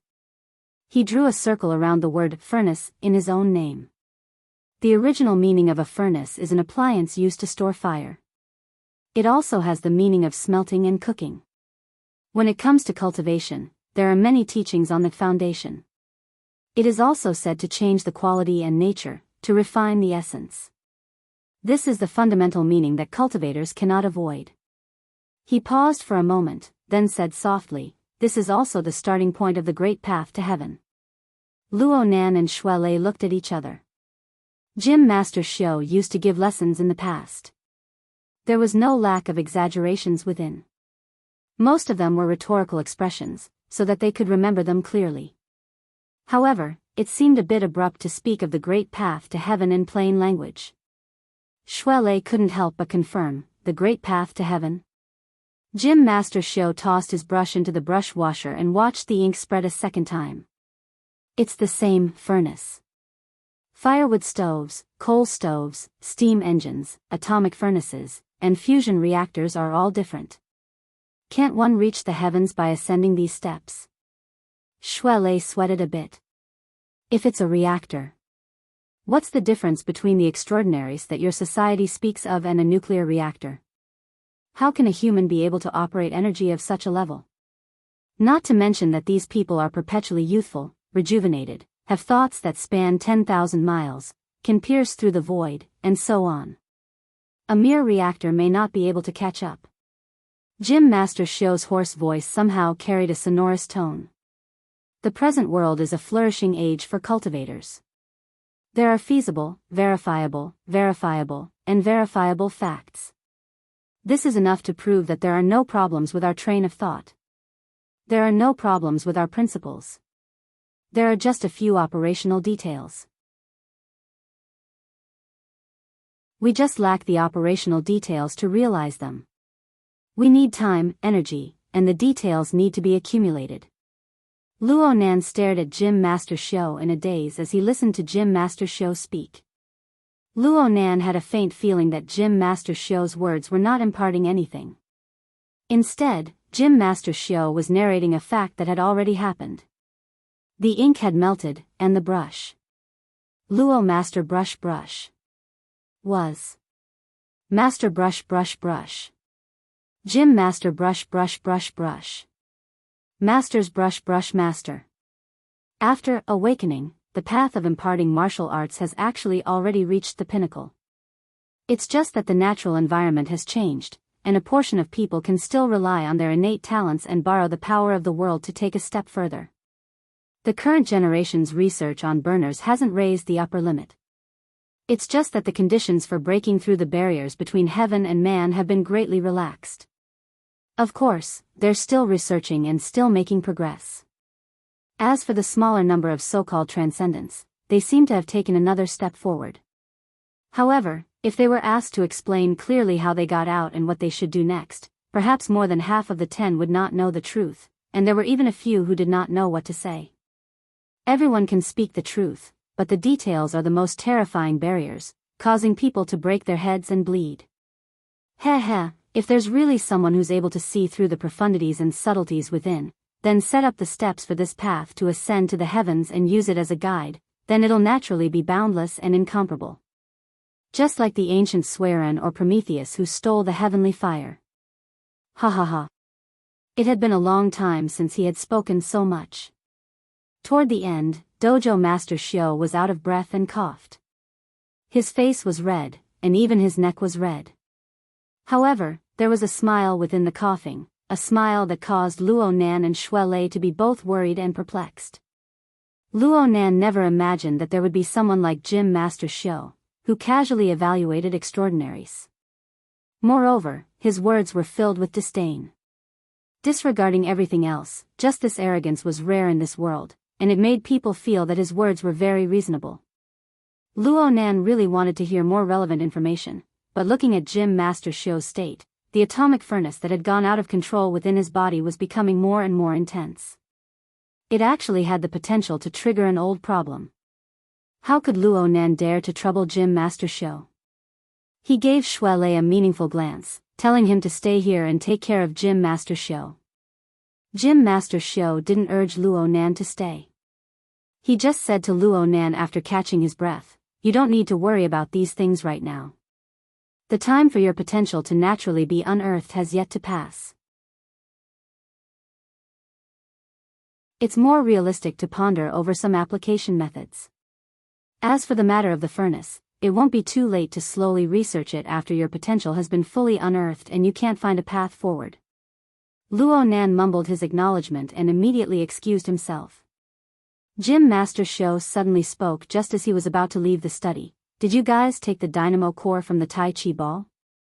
Shui Lei was a bit embarrassed. He shot a glance at Luo Nan and said hurriedly, "Yeah, I took it to repair. It's about to be fixed." Luo Nan shuddered. He turned his head to look at Gym Master Shio. "Gym Master, do you know that it's the dynamo core?" Gym Master Shio didn't give a direct answer. He just said, "When I came back alone, I only brought this one souvenir. Since it's a souvenir, it doesn't matter if it's repaired or not. It was originally a defective product, just like us right now. Go get it." "Us right now?" Shui Lei gave Luo Nan a meaningful glance at this time, but Luo Nan didn't pay attention to it. His mind was surging with an endless tide. He used to believe that Gym Master Shio was a great martial arts imparter hidden in the city. It was only today that he found out that Gym Master Shio had a considerable understanding of the inner world, of burners, and even of a secret object like the dynamo core. Why was this so? Luo Nan didn't care about other things, but when it came to the dynamo core, this strange creation that was inextricably linked to his parents, it was impossible for him to ignore it. Luo Nan's thoughts were a mess, and he simply stood at the door in a daze. But at this time, his wristband received a call, waking him up. Gym Master Shio saw this and indicated that he could leave. Gym Master Shio looked down at the ugly character Luo Nan had written. He had no intention of speaking. Luo Nan was conflicted for a moment, but in the end, his respect for Gym Master Shio prevailed. He slowly turned around. At the same time, he lowered his head to look at the caller ID. It was Xie Junping. Luo Nan was just about to answer when he suddenly heard a voice. Luo Nan. Gym Master Shio rarely called Luo Nan by his name ever since they met. Luo Nan was stunned for a moment. He hurriedly ended the call and turned around. Gym Master Shio didn't even raise his head. He spoke in a dull voice, "You have a good grandfather. He opened up a vast space for you. You can't let him down." "Yes. Thank you, Gym Master." Gym Master Shio really didn't speak anymore. He just stood there like a statue carved from withered wood. Shui Lei remained in the apartment, observing Gym Master Shio's state. Luo Nan went out alone. He was still a bit absent-minded when Xie Junping called him again. "Where are you? Why aren't you picking up?" "I just left the Gym Master's house." "Oh, you're cultivating. Then you're still in the River Wu district. You haven't forgotten what day it is today, have you?" "I remember. Isn't your initiation ceremony at night?" "What time is it right now?" "Hee hee. Are you driving?" "I'm driving." Xie Junping's tone told Luo Nan that it wasn't a good thing. But Luo Nan had bodyguards following him at all times. He had just left the house, and Chinikuan was already following him. It would undoubtedly be the worst joke to say that he didn't drive. "Driving is fine. I'll let you run some errands. We have a particularly lively kid here, Di Weiwu. You know his adoptive father." "Hello? Hello? What's wrong? Did the signal get cut off?" "No, I'm listening." Luo Nan was just a bit stupefied by the coincidence.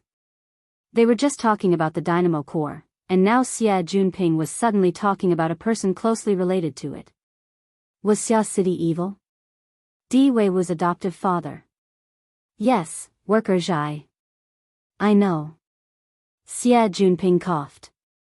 "It's very simple. Worker Zhai will be attending the ceremony tonight, but he's working overtime on the weekend, so he can't come. Since you guys know each other, you might as well bring him back along the way." "Bringing him back isn't a problem, but this can't be considered along the way." Worker Zhai's cross-border electronic city was located in the Xiqing district. Xie Junping's initiation ceremony was held in the Forest Wall district's orphanage, and the River Wu district just happened to be in between. If Luo Nan wanted to bring someone along, he would first have to walk back. If this could be considered along the way, then what about around the corner? Xie Junping continued to chuckle. "I understand. It's just that worker Zhai is too busy today. That kid Weiwu came up with a rotten idea. He wants you to go and get a high-level account. Go out into the field and pull his father out. I'll pay for the middle fees." "That's right." However, Luo Nan felt that this was more like the will of heaven. Luo Nan and his party arrived at the cross-border electronic city approximately 20 minutes later. It was the weekend, and this place was quite crowded. Business was bursting. While Luo Nan was in the car, he had already asked for the exclusive service of a designated maintenance technician. When he entered the maintenance hall, worker Zhai, who was busy at the open maintenance platform, immediately received the news. He raised his head and gazed into the distance. He saw Luo Nan and the others and made a "wait a moment" gesture through the air. Soon, a beautiful maintenance consultant walked over with quick steps. "Hello, Mr. Luo. Your exclusive service has been accepted. Worker Zhai still has some unfinished work to do. He invites you to wait a moment in the independent maintenance room." Luo Nan was already a frequent customer of the cross-border electronic city, and he had been looking for worker Zhai all this time. The maintenance consultant had long since memorized Luo Nan's appearance. Her smile was like a flower. Luo Nan made an "okay" gesture toward the open maintenance platform and followed the maintenance consultant into maintenance room 245. Chinikuan accompanied him by his side, and God stood guard outside. Ever since Luo Nan began learning engineering and mechanical design from Worker Zhai, he had come to this Worker Zhai's exclusive maintenance room more than once. He had personally operated many of the equipment inside. In this room, he possessed authority second only to the super administrator of the Electronic City and Worker Zhai. Though the space was cramped, it was very intimate. After entering, he took the initiative to be the host. He opened the beverage box and delivered purified water to Chini Kuan and God, who stood outside the door. Then it was time to wait. Luo Nan was never afraid of having nothing to do here. He still had a few unfinished practical assignments assigned by Worker Zhai. There was even a semi-finished ship that Worker Zhai had left behind. However, Luo Nan had come today not only to complete Xie Juanping's request, but he also had an even more pressing matter to deal with.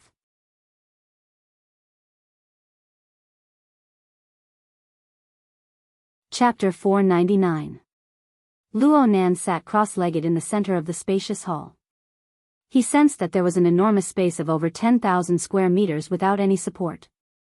It was completely transparent. Surrounding him were slowly rotating structural diagrams.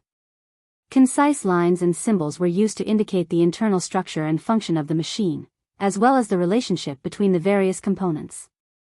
This spacious area was a virtual space set up on the psychic wave network through the hexaear. Aside from the form that could be seen and felt, a portion of the supercomputing resources of the Xia City branch was borrowed to conduct a certain scale of analysis and calculation. There was no such thing as a free lunch in this world. This computing space was charged based on the amount of supercomputing resources borrowed. The payment was extremely precious honor points. However, these minor details were no longer within the scope of Luo Nan's consideration. What he paid the most attention to right now was the tens of thousands of blueprints floating and rotating. A month ago, Luo Nan would have thought that these mechanical schematics were like a heavenly book. But now, they were completely devoid of any sense of jerkiness. This was not only because of his previous hard work, but also because of his large weight, high-intensity recognition, and understanding in a short period of time. These blueprints had a total of 2 sources. One source came from the process of Worker Zhai repairing the Tai Chi ball dynamo core over the past month. Worker Zhai combed through the dynamic structure and restored a portion that represented the possible direction of function. The second source was a bit further. It came from the spoils of war obtained from killing Jack during the conflict with Quantum Corporation. It was the Deep Sea Type 4 dynamo core. This item was originally going to be auctioned, but Xia City took note of its uniqueness and intercepted it. The branch never relaxed in their research during these 2 months. Some of the research methods they adopted overlapped with Worker Zhai's, so at least 2/3 of the blueprints were quite similar. Without a doubt, there was a fee for borrowing and reading this information. According to Luo Nan's understanding, the overlapped blueprints belonged to the functional structure of over 1,000 threads of varying thickness after the 3-layer structure of the dynamo core was fully unfolded. However, there were some special scenes within the Deep Sea Type 4 dynamo core that Worker Zhai was unable to comprehend at his level. These were the parts that involved the mutual interference between the mental and the material. From Luo Nan's current understanding, this included a portion of the Tower of Babel and Mount Buzhou. This was the core configuration that broke the barrier between the mental and the material.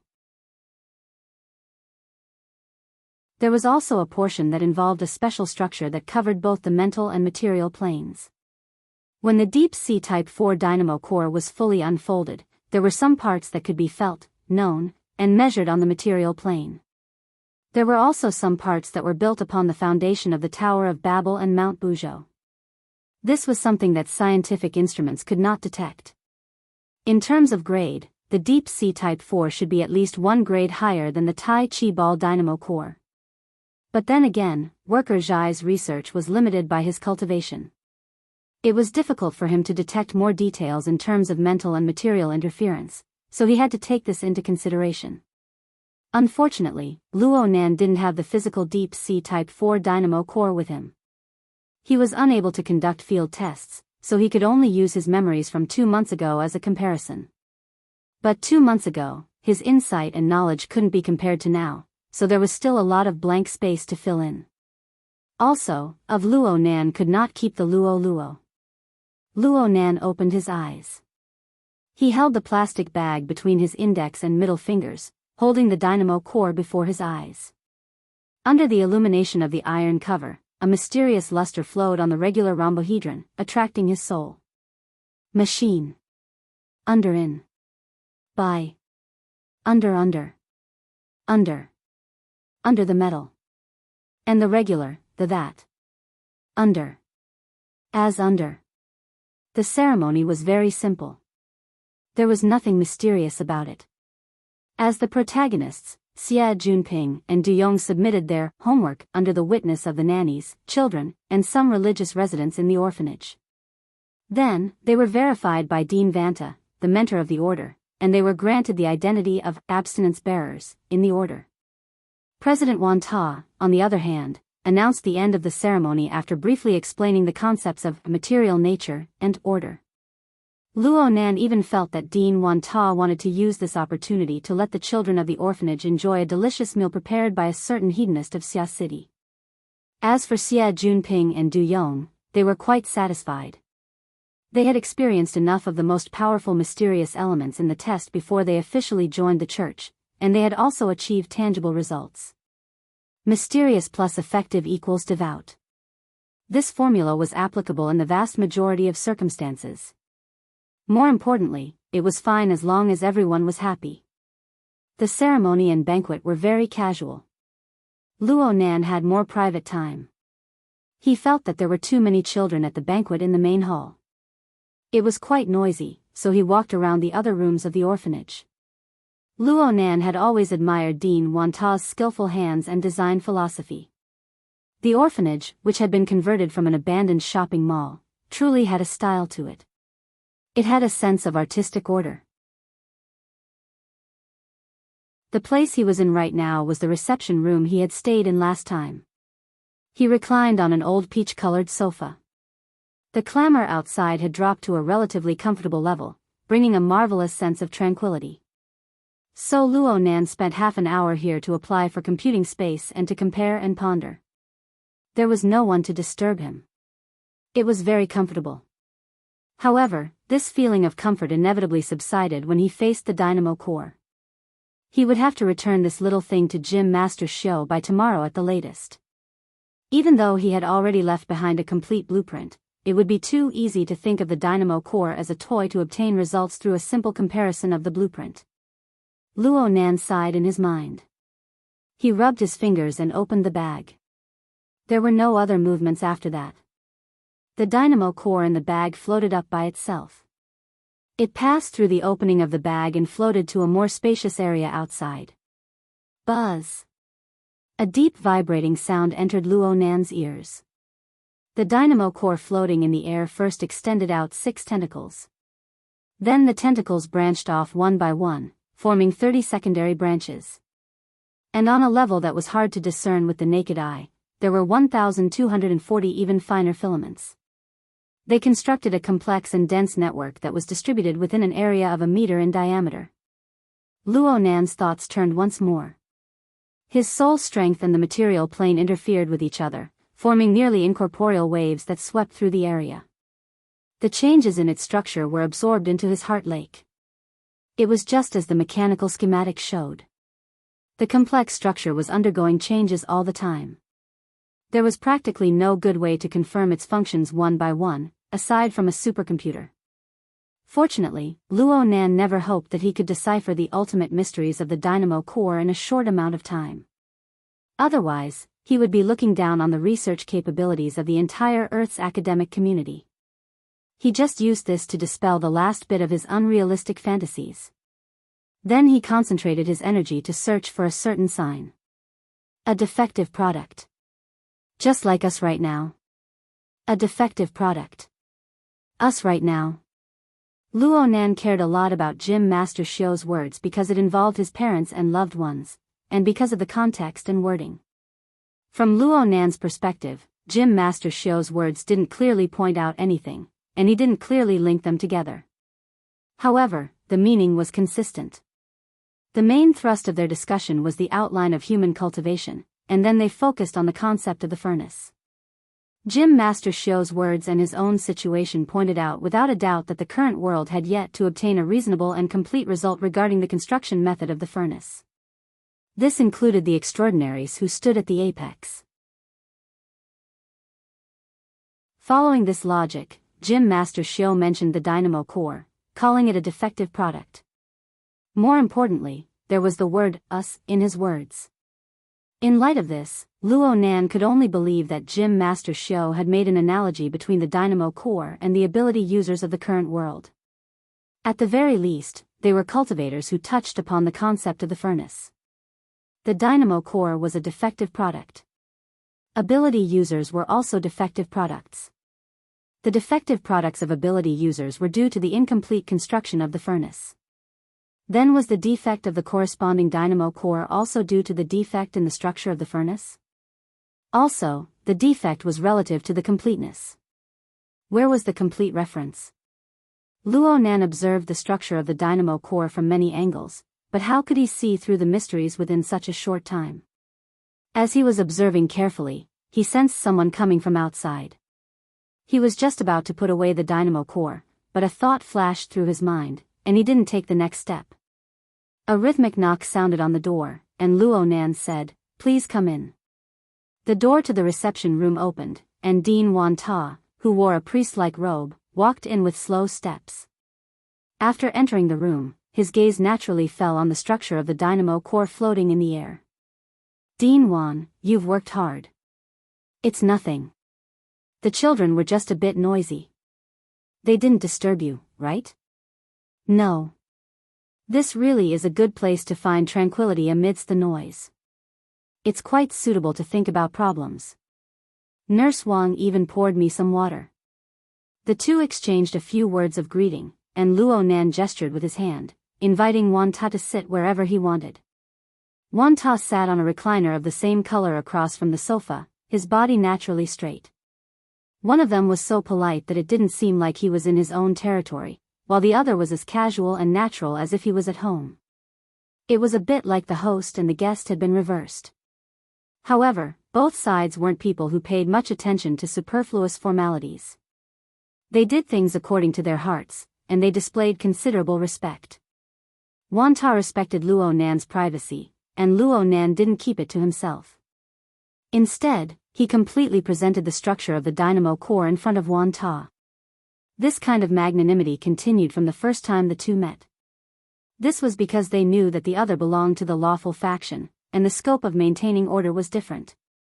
Even if they weren't completely like-minded, there was no direct conflict of ideals.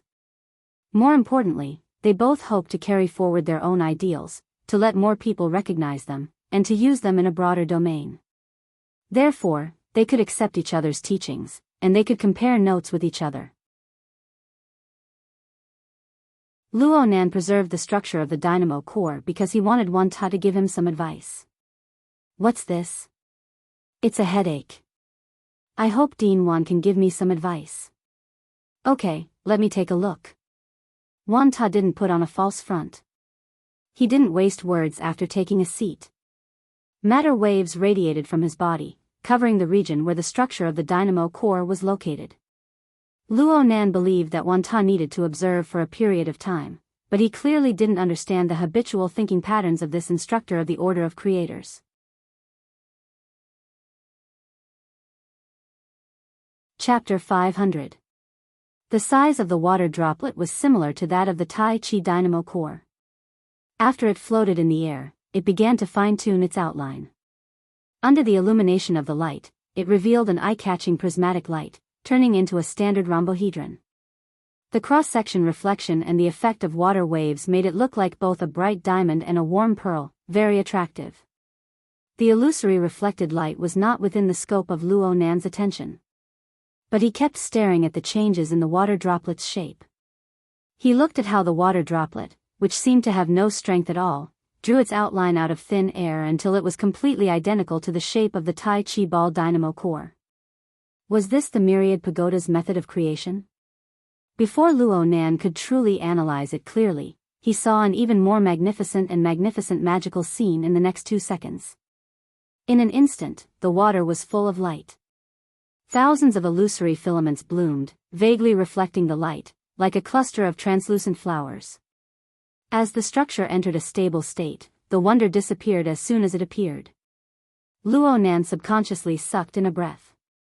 Oh, sorry, it's still a little short. Wanta clenched his fist, and the water threads that had already dispersed instantly retracted, returning to their original water droplet form. He looked at the structure of the dynamo core, thought for a moment, and asked, open the 3 layers one by one, right? Luo Nan went, oh, and nodded. Then he came to a realization. His interference power changed, causing the dynamo core's fully expanded structure to recover, returning it to its original shape. Then, he stimulated and opened it again. Wanta observed it carefully and was a little surprised. There is almost no change in the volume. This thing is made of a special material. Maybe there is a change in its physical properties when it is folded. As he spoke, the water droplets were like the dynamo core, spreading out layer by layer. They no longer bloomed instantaneously like in the beginning, and the sensory stimulation was somewhat less. However, the inconceivable shaping and control power within was even more admirable. In a certain sense, Luo Nan could use interference power to construct fine structures, just like the condensation ring. Of course, he could also play with water. He had the soul cloak mode. Through the condensation ring, his divine will could fully interfere with the material plane. He could build a picture of the deep sea and even a wonderful space where water molecules were concentrated. But this method was used at the boundary between the mind and the material, between the virtual and the real. It couldn't be compared to the 10,000 pagodas creation technique, which embodied everything on a purely physical level. Luo Nan already felt that Wanta's methods were miraculous, but Wanta still felt that it wasn't perfect. He gathered the water droplets again and then reshaped them, as if he would never get tired of it. Luo Nan didn't tire of this process. His eyes stared fixedly at the sparkling and translucent model. This wasn't just a model.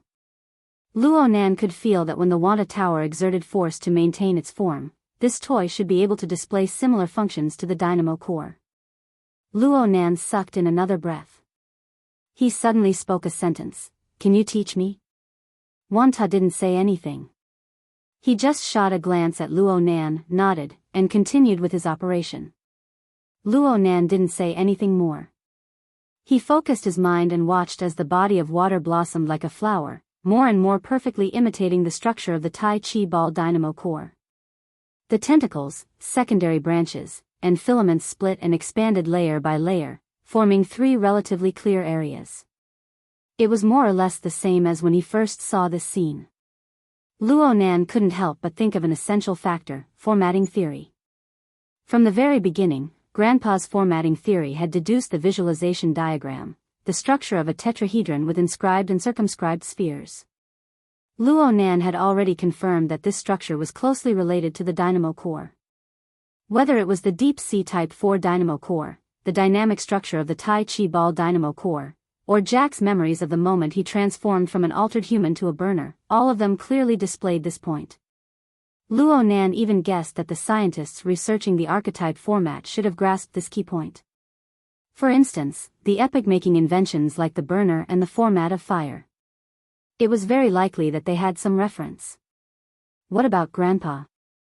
Where did his research originate from? At this moment, Luo Nan couldn't help but think of the external neuron coiled in his brain. That was also a dynamo core. Whether it was Luo Nan's emotional delineation or reality verification, both proved that this dynamo core was of a higher level than the other 2 dynamo cores he had seen. It was much higher level. At least from the current research materials, the other 2 dynamo cores didn't possess the function of hollow depository. They couldn't form the subtle configuration of the condensation ring, and they couldn't serve as the key to the building of gear that led to the clouds. But the focus of the current problem lay in the furnace body. If the dynamo core could be viewed as a mechanical system when combined with the visualization diagram. This was precisely the direction of Worker Zhai's research. Then, a mechanical system should have 3 basic parts, the motion department, the transmission department, and the work department. The motion department was most likely the location of the furnace that Jim Master Show spoke of. Luo Nan didn't expect to find a complete power source from the dynamo core. It didn't conform to the law of conservation of energy if it relied purely on the dynamo core to generate energy. Even a reactor needed to add nuclear fuel rods. The powerful power possessed by cultivators was produced through the human body's absorption of food and other resources. A higher level could be explained as the mutual interference between the mind and matter, drawing special energy from other dimensions. From this point of view, the truth of the so-called furnace should be the integration and utilization of external resources. On this point, all three dynamo cores had shown their worth. The Tai Chi Ball dynamo core absorbed external force. The Deep Sea Type 4 dynamo core absorbed the energy of the Deep Blue Walker's energy storage when Jack controlled it. The external neuron displayed its astonishing ability first, drawing electricity from the energy center of gear. Of course, they all went through a transformation process. Luo Nan hadn't been electrocuted to death by the high-voltage electricity. Jim Master Show had also said things like upgrade step by step. Therefore, the standard of a furnace should be to convert external resources into a higher form of energy to achieve efficient utilization. Which one is more efficient? The Tai Chi Ball dynamo core could carry a metal ball that weighed several hundred kilograms by storing and transforming the external force of a strike.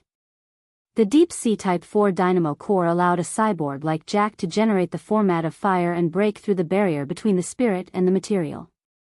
As for the external neuron, it was even more inconceivable. It opened up a void chamber that could accommodate soul power, and it could change its form at any time to serve as a medium for the interaction between the spirit and the material. Of course, there was a difference in abilities. If Luo Nan were to rank them, the external neuron would undoubtedly be ranked first, the Deep Sea Type 4 dynamo core would be ranked second, and the Tai Chi Ball dynamo core would be ranked last. But there were far too many details that Luo Nan was unable to make clear of. He was unable to draw the conclusion that this was a defective product. If he could complete the three dynamo core models and make a direct comparison, he might be able to find out where the differences and flaws were. This was the reason why Luo Nan wanted to learn the Wanta method of creation. Defective product. There had to be a reason. A moment later, Luo Nan flipped open his notebook and lit up the flexible e-ink screen. His gaze rested on a dark gray app icon on the main interface. This icon was in the shape of a tetrahedron with an inscribed circumscribed circle. It was the classic visualization diagram of formatting theory. Right now, it was displayed as an incomplete download. The icon appeared at the end of September, after his confrontation with the human-faced arachnid at the Limestone Water Village pub. It represented his progress in analyzing the Wraith sign or the order framework behind it. Sometimes, it also represented the progress of his cultivation. However, ever since the incident at Frost River Reality, the progress of the icon's analysis had been stuck at the subtle number of 99%. It had remained stagnant. Even though Luo Nan's cultivation had made tremendous progress during this period of time, his level of understanding had continuously increased and his development of the Wraith sign's abilities continued to deepen. The icon still had no reaction. If Luo Nan were to consider things from his previous perspective, he could only believe that his understanding of the Wraith sign and the order framework involved in formatting theory had not made any fundamental breakthroughs. But now, he could not help but consider things from a different perspective. Was there a problem with the dynamo core itself? Luo Nan grew more and more impatient to learn the method of creation. However, the most important thing was to discuss the mysteries of the dynamo core's structure. As the water bead's mimicry gradually approached perfection, Luo Nan and Wanta began a corresponding discussion. Differences and arguments were unavoidable when it came to the details. We must consider the factor of materiality. The structure is the most crucial. Forgive me for speaking bluntly. You are running away from an unfamiliar domain. But I feel that we must first find the right entry point. And Dean Wan, I believe that it is a bit biased to be completely bound to the material plane. The voices of the two grew louder and louder. The corresponding domain expanded, involving even more issues of philosophy. It could not be said that their faces were red and their necks were thick, but it was definitely not as harmonious as it was in the beginning. At this time, there was another knock on the door to the reception room. Little featherhead Diwewu poked his head in from outside the door. His eyes widened. "Are you guys going to fight?" The discussion was forced to stop. Luo Nan and Wan Ta looked at each other and shook their heads at the same time. "No. There's no such thing." Diwewu pushed open the door completely. He curled his lips and said, "I feel like it. Brother Luo Nan, I know that your abilities are great and that you can fight super well. But we aren't weak here." The child could clearly distinguish between inside and outside. And though his words were casual, Luo Nan and Wan Ta discovered his nervous mood. It looked like he was really worried. Were they arguing very intensely before? It was likely that the discussion would not succeed today. Luo Nan smiled at Wan Ta and put away the dynamo core. He was just about to pacify the child when a directional message came over from the Hexeer. The Society's guardian target, Sleeping Beauty, has gone missing. Please confirm and assist in the search. Huh? Luo Nan had yet to completely understand what was going on when another call came in. The caller was He Yueyin. "Mr. Luo, Roy Wen has gone missing. She disappeared from the intensive care unit 2 minutes ago." Disappeared? Roy Wen? Luo Nan's brain was a bit unable to react. Isn't her disappearance very... Huh? Luo Nan was a bit stupefied. It must be said that Roy Wen was the freest star in his closed system. Even if she was lying in a hospital bed, her physical position was clear. She would appear and disappear in the projection of the format pyramid and the living starry sky. She would suddenly disappear for a period of time. She was uncontrollable. This was a situation from the beginning. He was used to it.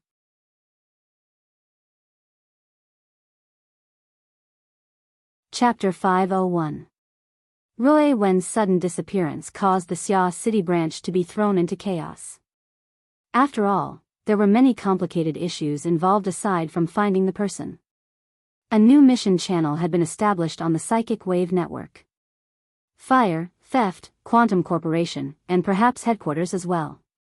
In a short amount of time, most of Xia City had been mobilized.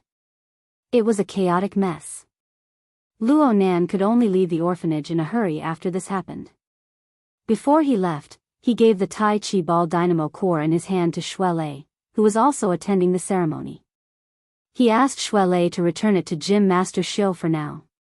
Then he took a car to Shangbing Building to observe the situation. Luo Nan's thoughts were still unclear after he got in the car, but his emotions were still calm. He activated the resources of the sealed system to try and lock onto a target while he looked at the video He Yueyin sent him. The video was a surveillance record of Roy Wen's ward. The time shown was around 2040, approximately 5 minutes ago. At the beginning, the girl was lying peacefully on the hospital bed. There were a few monitoring and life support equipment on her body. Everything looked normal. But several seconds later, the slender girl's eyelashes trembled in the focal area of the surveillance video. Then she opened her eyes. The image was extremely clear, but Luo Nan's mood was a bit absent-minded at this moment. The girl's gaze looked straight at the ceiling. She was serene and calm, not revealing any emotions. She didn't look like the emptiness and bewilderment of someone who had been bedridden for a long time. Instead, she seemed to be extremely clear about her own circumstances. This scene made Luo Nan's heart inexplicably oppressed. This was a person he had personally saved. She was half a believer, but he couldn't say that he was familiar with her. Seriously, who else in this world knew of Roy Wen's true origins besides the laboratory of Quantum Corporation? Perhaps she was already used to similar situations? Luo Nan still remembered that when he faced Gong Qi, who had invaded the cloud world, only Roy Wen had given him a resonance in the entire sealed system when he was agitated and angry. It wasn't a resonance. It was a resonance that was true and void. She seemed calm on the surface, but there was an oppressive and flowing feeling of blazing heat. It perfectly matched Luo Nan's state of mind at the time. Was it an accidental coordination, or was it because of a similar experience? Luo Nan couldn't get an answer, but the emotions in his heart continued to ripple because of those serene eyes. He stared at the image, a bit stunned. At this time, from the surveillance screen, it could be seen that because of Rui Wen's sudden awakening, the inside and outside of the monitoring room were also in a mess. Some medical staff opened the door and came in, wanting to do a further examination. It was conceivable that there would be more people rushing over from the outside. At this moment, the originally clear image suddenly blurred. In reality, it wasn't that the image was blurred, but the reality it reflected was blurred. On the sickbed, Rui Wen was like an illusory bubble. She flashed in the middle of the distorted light and shadow, then disappeared without a trace. In just a tenth of a second, the hospital bed became empty. All the tubes were loosened, and the nutrient solution dripped onto the bedding. There were still traces of a human figure pressing down on the bedding. Such a way of disappearing? Luo Nan was a bit stupefied for a time. He hurriedly rewound the surveillance video to watch. The second time, he felt a little more confident. His body and soul fused into one. This was precisely Rui Wen's forte. She was a special existence that wandered the boundary between the spiritual and the material. At that moment, she was completely an incorporeal spirit. Naturally she could leave as she pleased. If she could leap into the deep spiritual plane of the Abyss region and the polar domain, even President Ouyang would have a hard time keeping her here. It was easy to say, but the more Luo Nan understood the know-how within, the more he felt that Rui Wen's actions had already completely exceeded the scope of the ordinary concept of supernatural power. The mutual interference of the material and the mental was understandable, but a complete transformation. How in the world did she accomplish this? Luo Nan didn't invest too much energy into this question. In any case, it was impossible for him to figure it out in a short amount of time. Compared to these technical matters, he was more concerned about Rui Wen's current thoughts. Why did this experimental girl, who resonated with a corner of his mind, leave? Where did she want to go? What sort of attitude did she have toward these people, especially him? He sat in the back of the off-road vehicle.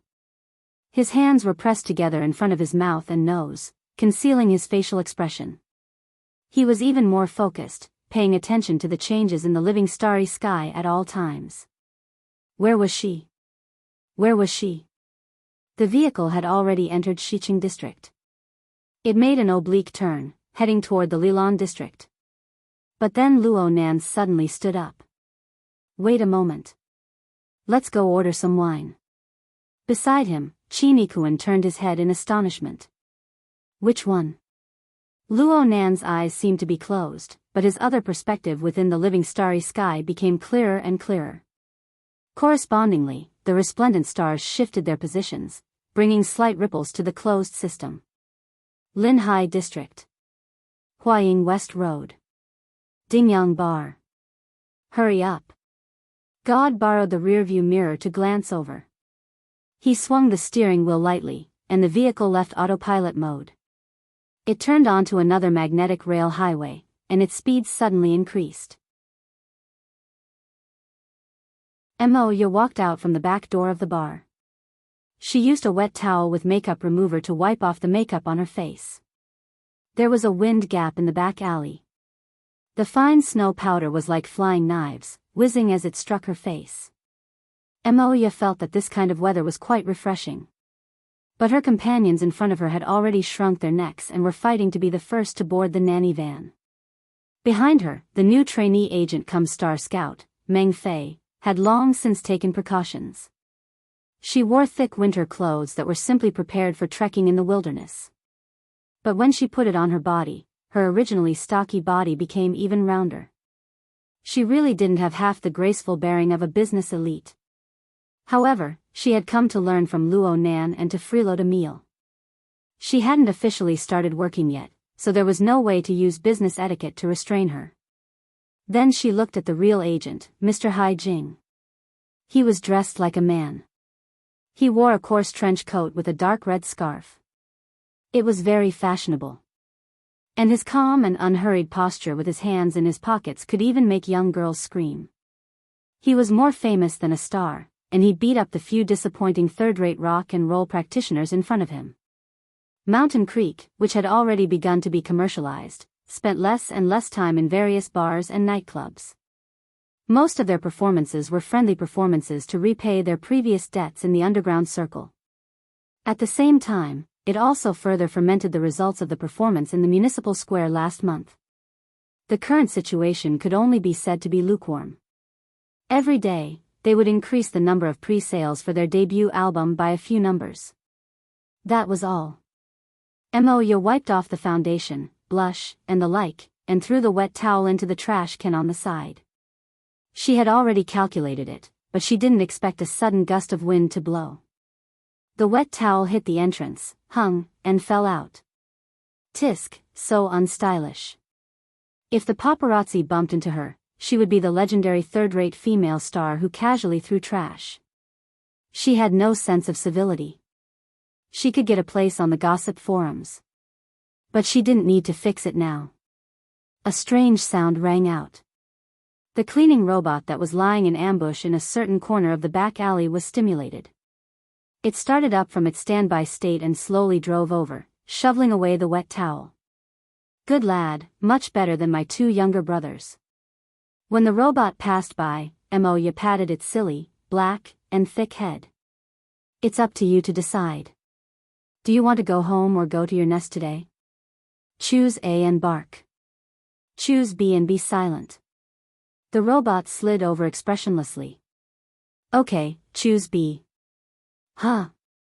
The corner where the cleaning robot had stayed before, which was also the place where junk was placed in the alley, rang with the flapping of wings. It sounded like a bird was struggling. Soon, the sound of scrape was clear. It was a crow that was commonly seen in Sia City. Was it looking for food? There have been more crows in Sia City recently. Moya felt that she would always encounter similar situations when she went out recently.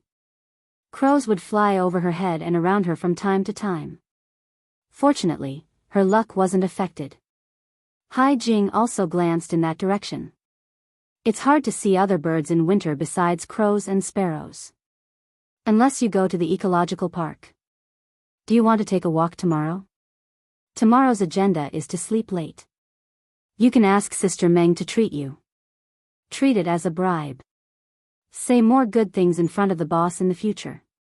Then forget it.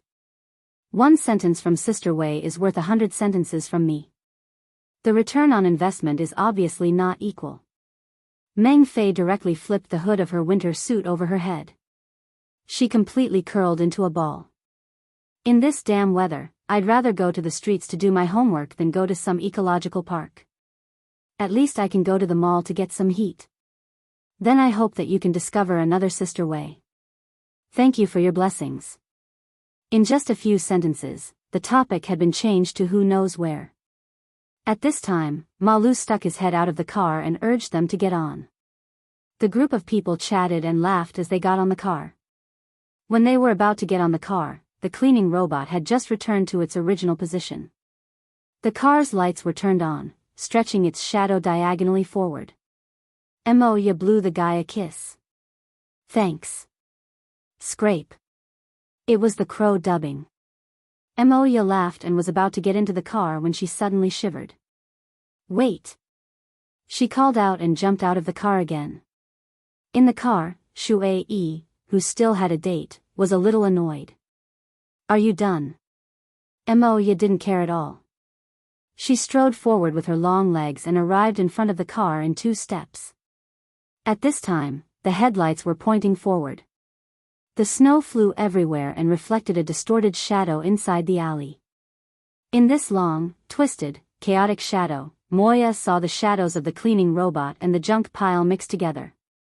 At the edge of them, there was a long swaying shadow. The edges were uneven, and the bottom was slightly curved. It should be the wings of a crow flapping, and there was also half of its body. But below the long shadow, there was a slender shadow.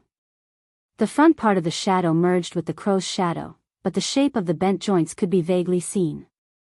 And then there was an even more obvious curve of the wrist and the straight line of the arm. Hai Jing also got out of the car and stood side by side with Emoya. He squinted his eyes and tilted his head slightly. At this moment, he could clearly see that under the illumination of the headlights, there was clearly a slender arm of light supporting the crow. Under the fluttering snow powder, it was trembling slightly. His heart trembled. Emoya had already rushed forward and went straight to the junk pile. Hai Jing stretched out his hand, but didn't even catch the tail of his shirt. A second later, Emoya's shout filled the alley.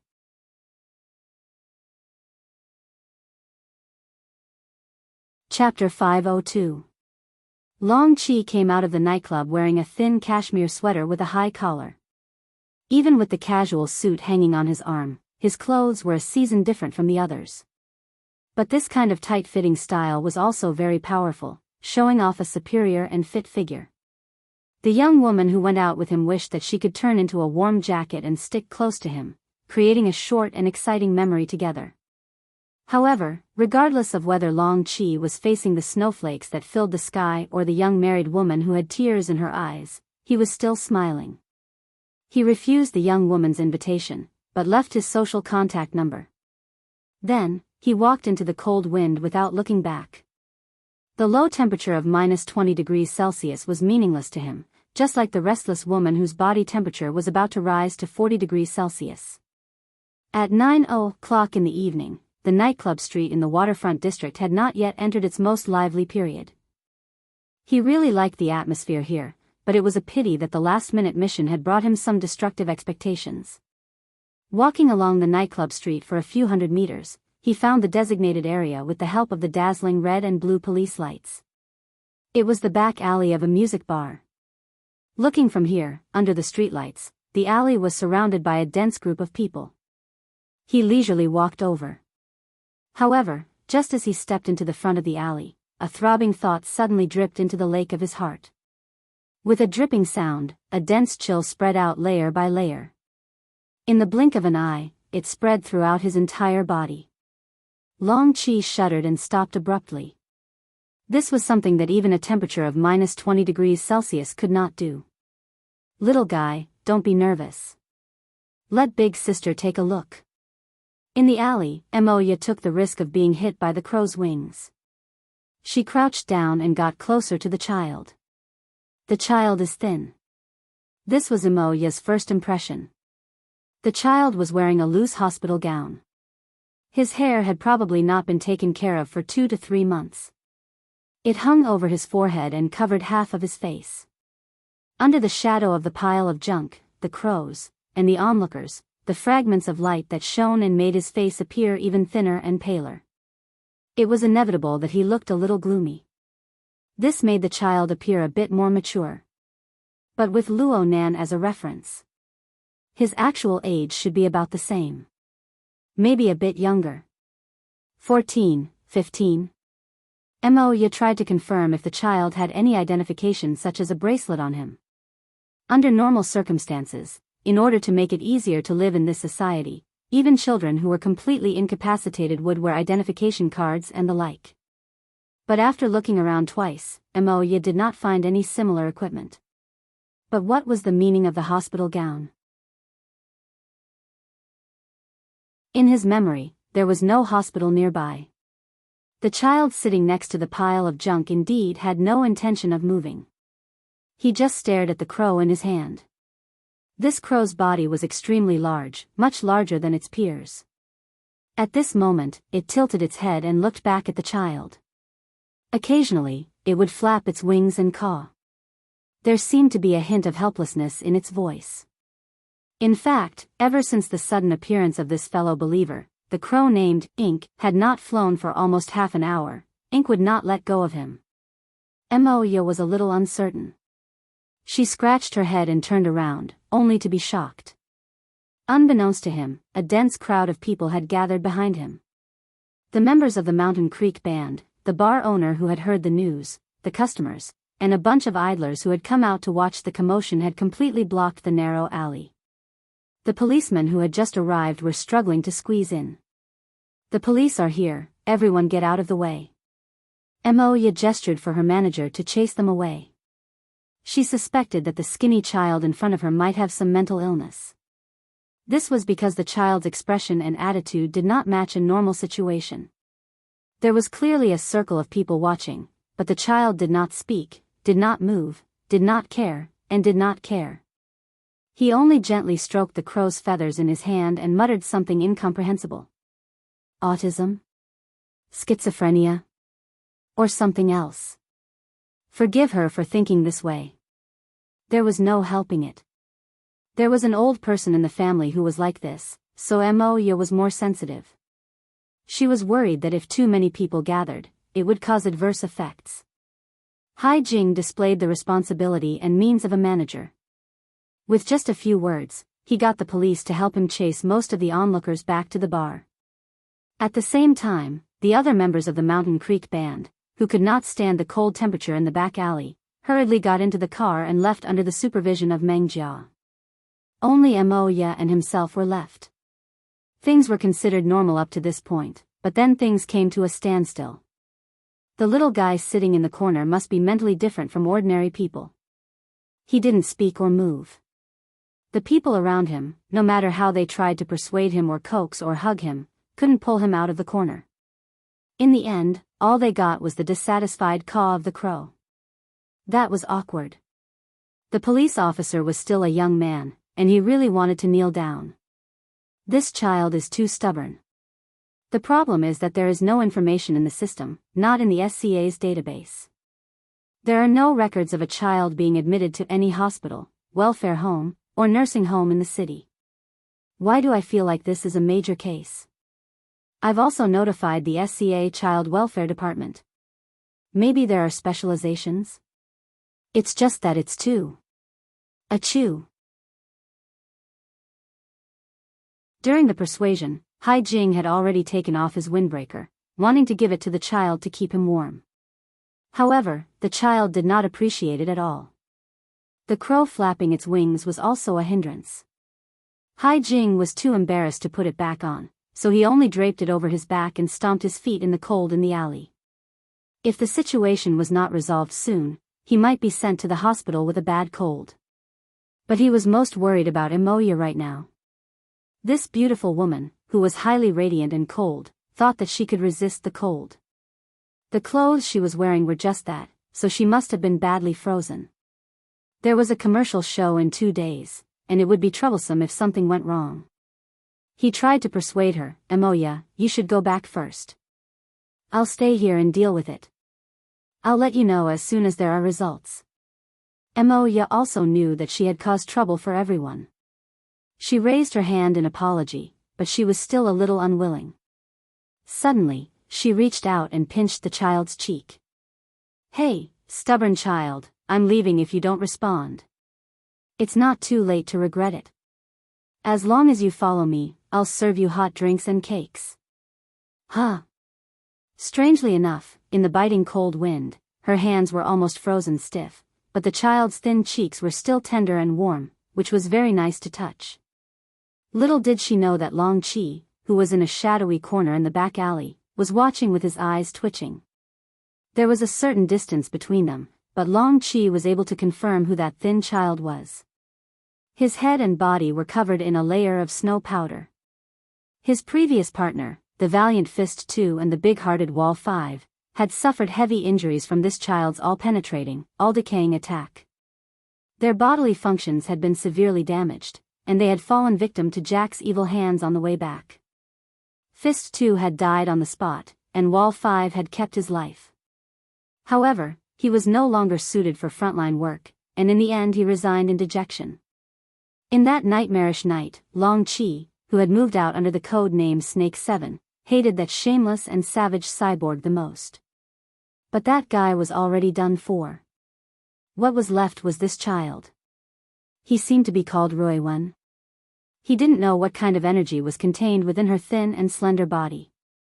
She actually managed to forcefully break through their 7-man deep blue team's encirclement. In the end, they had to use a particle cannon at all costs to knock her unconscious. From an objective point of view, it seemed like their side was a bit more shameless. No matter what, Long Chi, codenamed Snake 7, held extremely complicated feelings towards the child in the alley. He wouldn't be like that stupid woman overflowing with motherly instincts.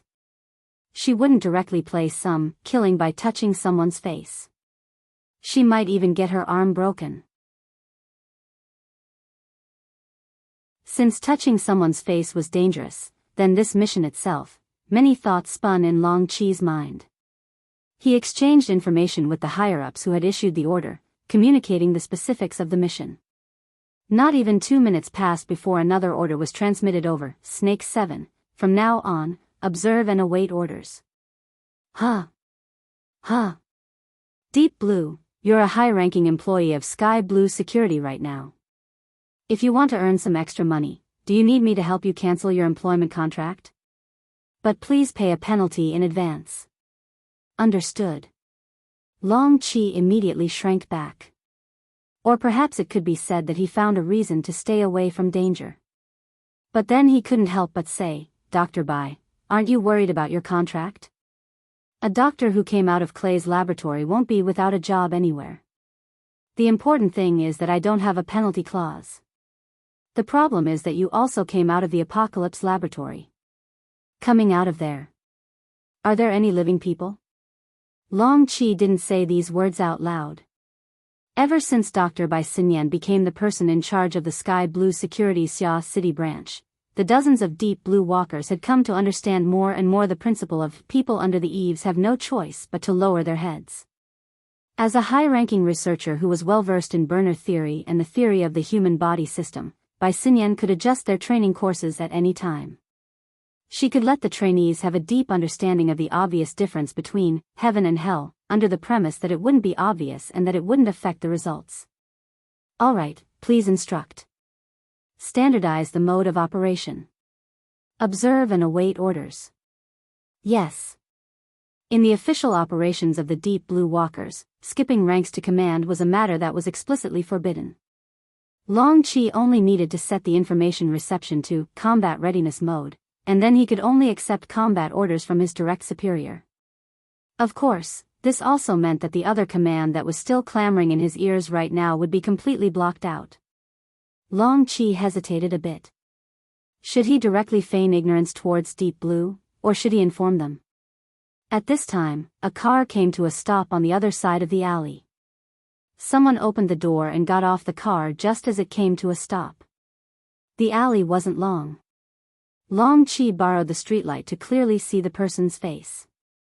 And the other person's penetrating cold gaze swept over a hair's breadth. Hiss. It was at this moment that Deep Blue became much more anxious. Long Chi, are you listening? Reporting the target's situation. Follow-up support is already on the way. Hello? Hello? Support my ass.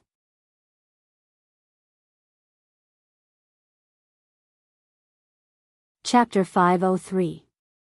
In the middle of the alley, Hai Jing really didn't want Imoya to stick to him anymore, so he went forward and forcefully pushed her out.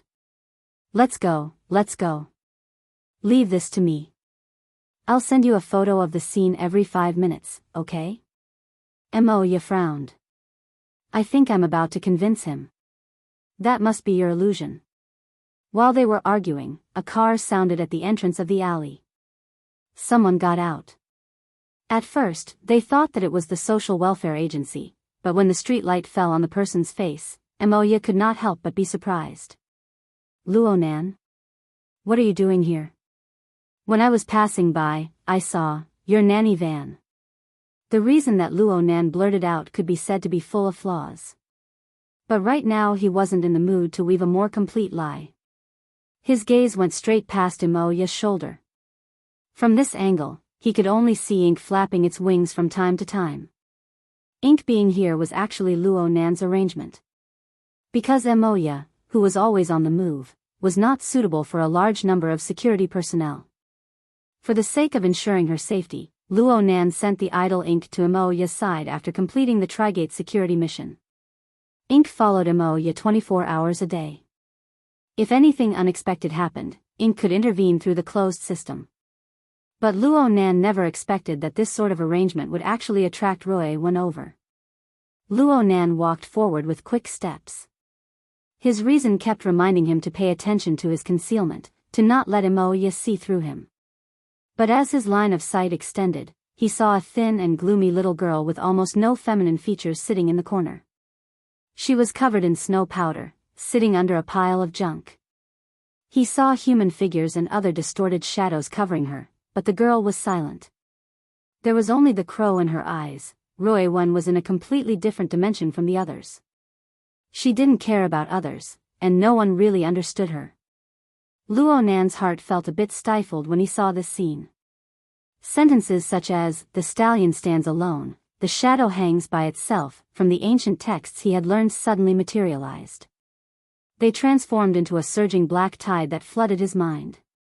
All right, perhaps Ruiwen didn't need pity, but the feeling still lingered in Luo Nan's heart. It was hard to dissipate in the end. Qin Yikuan quickly walked past him. Moya and Hai Jing said something to him. Luo Nan was aware of these circumstances, but he didn't make the appropriate response. This was because his emotions were rising and falling like the tide. The speed of his brain was affected. Luo Nan himself didn't understand why the emotions in his mind were this intense. He was unable to resolve this doubt for a time. He just passed by Moya and arrived at the side of the junk pile to face Ruiwen. Then, he saw that the girl was casually kneeling on the ground, holding the ink bottle with one hand, and there seemed to be a slight smile on her lips. Luo Nan half knelt in front of the girl in the next moment. He wanted to say something, but he didn't know what to say. Strictly speaking, this was his first official meeting with Ruiwen. In the past, their communication was either through ink or through a closed system. Ruiwen also sensed something. Her gaze moved away from the ink for the first time to fall on Luo Nan's face. There was no change in his expression, only his eyes were sparkling. He raised his head, someone exclaimed. Then, Moya's voice rang out, "He's reacting to you." As expected, it's better to be around the same age. Luo Nan didn't say anything, but he came to a realization in his mind. Forgive him for overstepping his bounds and standing in Ruiwen's position. No matter what the nature was, he really was Ruiwen's only coordinate relative to this world at this current stage. It must be known that Ruiwen had already found ink, the person she believed to be of the same species. Then, she was surrounded by a circle of people. Presumably, she wasn't feeling too comfortable. With her abilities, she could escape into the mental plane once more and break away from this environment. As for misgivings, with her usual reactions, they simply didn't exist. But why didn't she move? Luo Nan knew that at least a part of the reason was because of the information he transmitted through the closed system. Just like the gaze that was cast over right now. He, Luo Nan, possessed a certain degree of existence in Ruiwen's heart. He even possessed a sense of identity. This was good news, right? Ruiwen didn't look at Luo Nan for too long. She shifted her gaze and spoke to Ink in a low voice. Perhaps Ink's intelligence was higher than 99% of crows, but this didn't mean that it was able to understand Ruiwen's meaning. To put it bluntly, this was a one-way communication between chickens and ducks. But when Luo Nan looked straight at Ruiwen, he saw the faintly discernible smile on her lips. It was an attitude of tranquility and satisfaction. Luo Nan grew more and more speechless when faced with this situation. But it was also at this time that his train of thought opened up a bit. He suddenly understood where the surging tide of emotions in his heart came from. Actually, it was him. Luo Nan looked at Ruiwen right now. It was like he was looking at himself when he was experimenting alone. He would be excited because he was still alive after increasing the dosage of the drug. He would also be satisfied because the degree of pain he felt after taking the drug one day was slightly reduced. But was that really satisfaction? That should be the respite he felt after temporarily escaping from hell. It was also the hypnotic pleasure brought by the glimmer of light when he faced an unreachable goal, when he couldn't see the complete path. As Luo Nan grew older, he became more accustomed to the recent 2 or 3 months of leaps and bounds in his accomplishments. He recalled the muddle-headedness of his first experiments and often shuddered with fear, How much luck did he use in order to endure through the initial juncture? This question was already incalculable. But Luo Nan felt that there was no difference between the current Roy Won and him back then. He was practically 100% certain that even if Roy Won were to face death, she would probably be like this right now. This was because she had never understood or experienced what a normal, splendid life should be like. The laboratory and the fighting arena filled up everything that Roy Won once was. There are some things that I need to properly teach you. Even though I'm not too good at it. Luo Nan spoke in a low voice. His voice was fuzzy and hoarse. Even he himself nearly couldn't hear it clearly. Luo Nan? Moya felt that something was wrong. Luo Nan didn't respond. He just extended his hand towards Roy Won. Come. Together. Roy Won shifted her gaze once more. She tilted her head slightly, probably due to ink blocking her view. So much so that she carried a bit of careless childishness. Perhaps it was the closed system that allowed them to communicate telepathically. Or perhaps it was the face-to-face communication that transmitted sufficient information. Roy Won didn't move. She allowed Luo Nan's hand to reach over.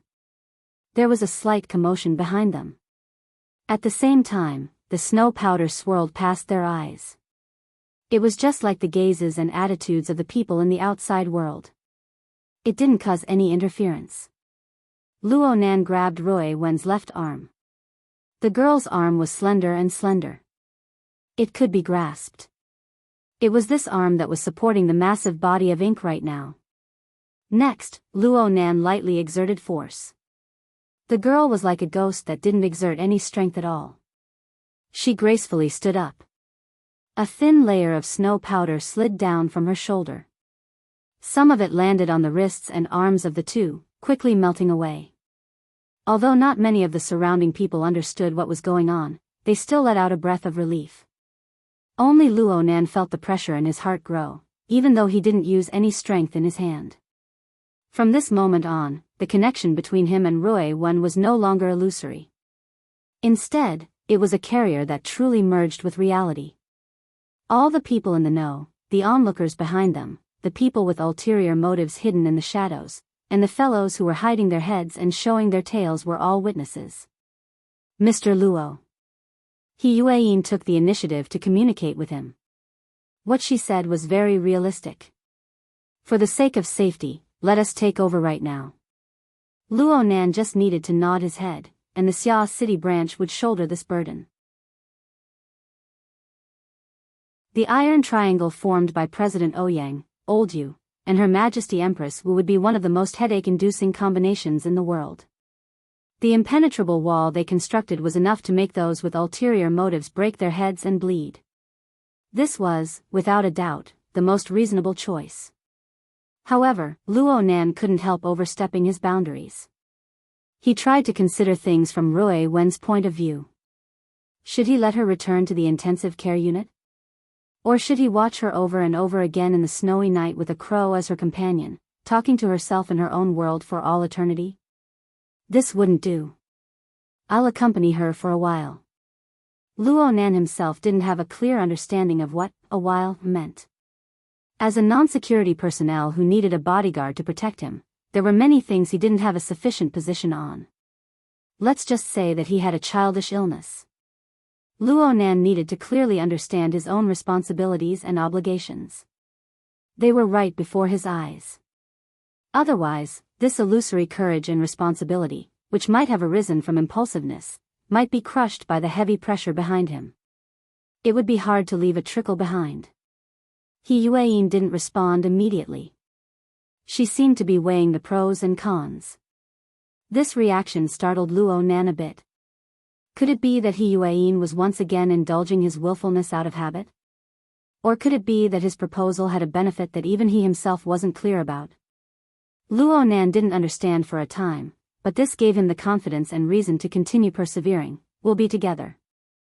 I can't speak of anything else, but at the very least, in this world, a fellow who can do something unfavorable to us and catch us unprepared has yet to be born.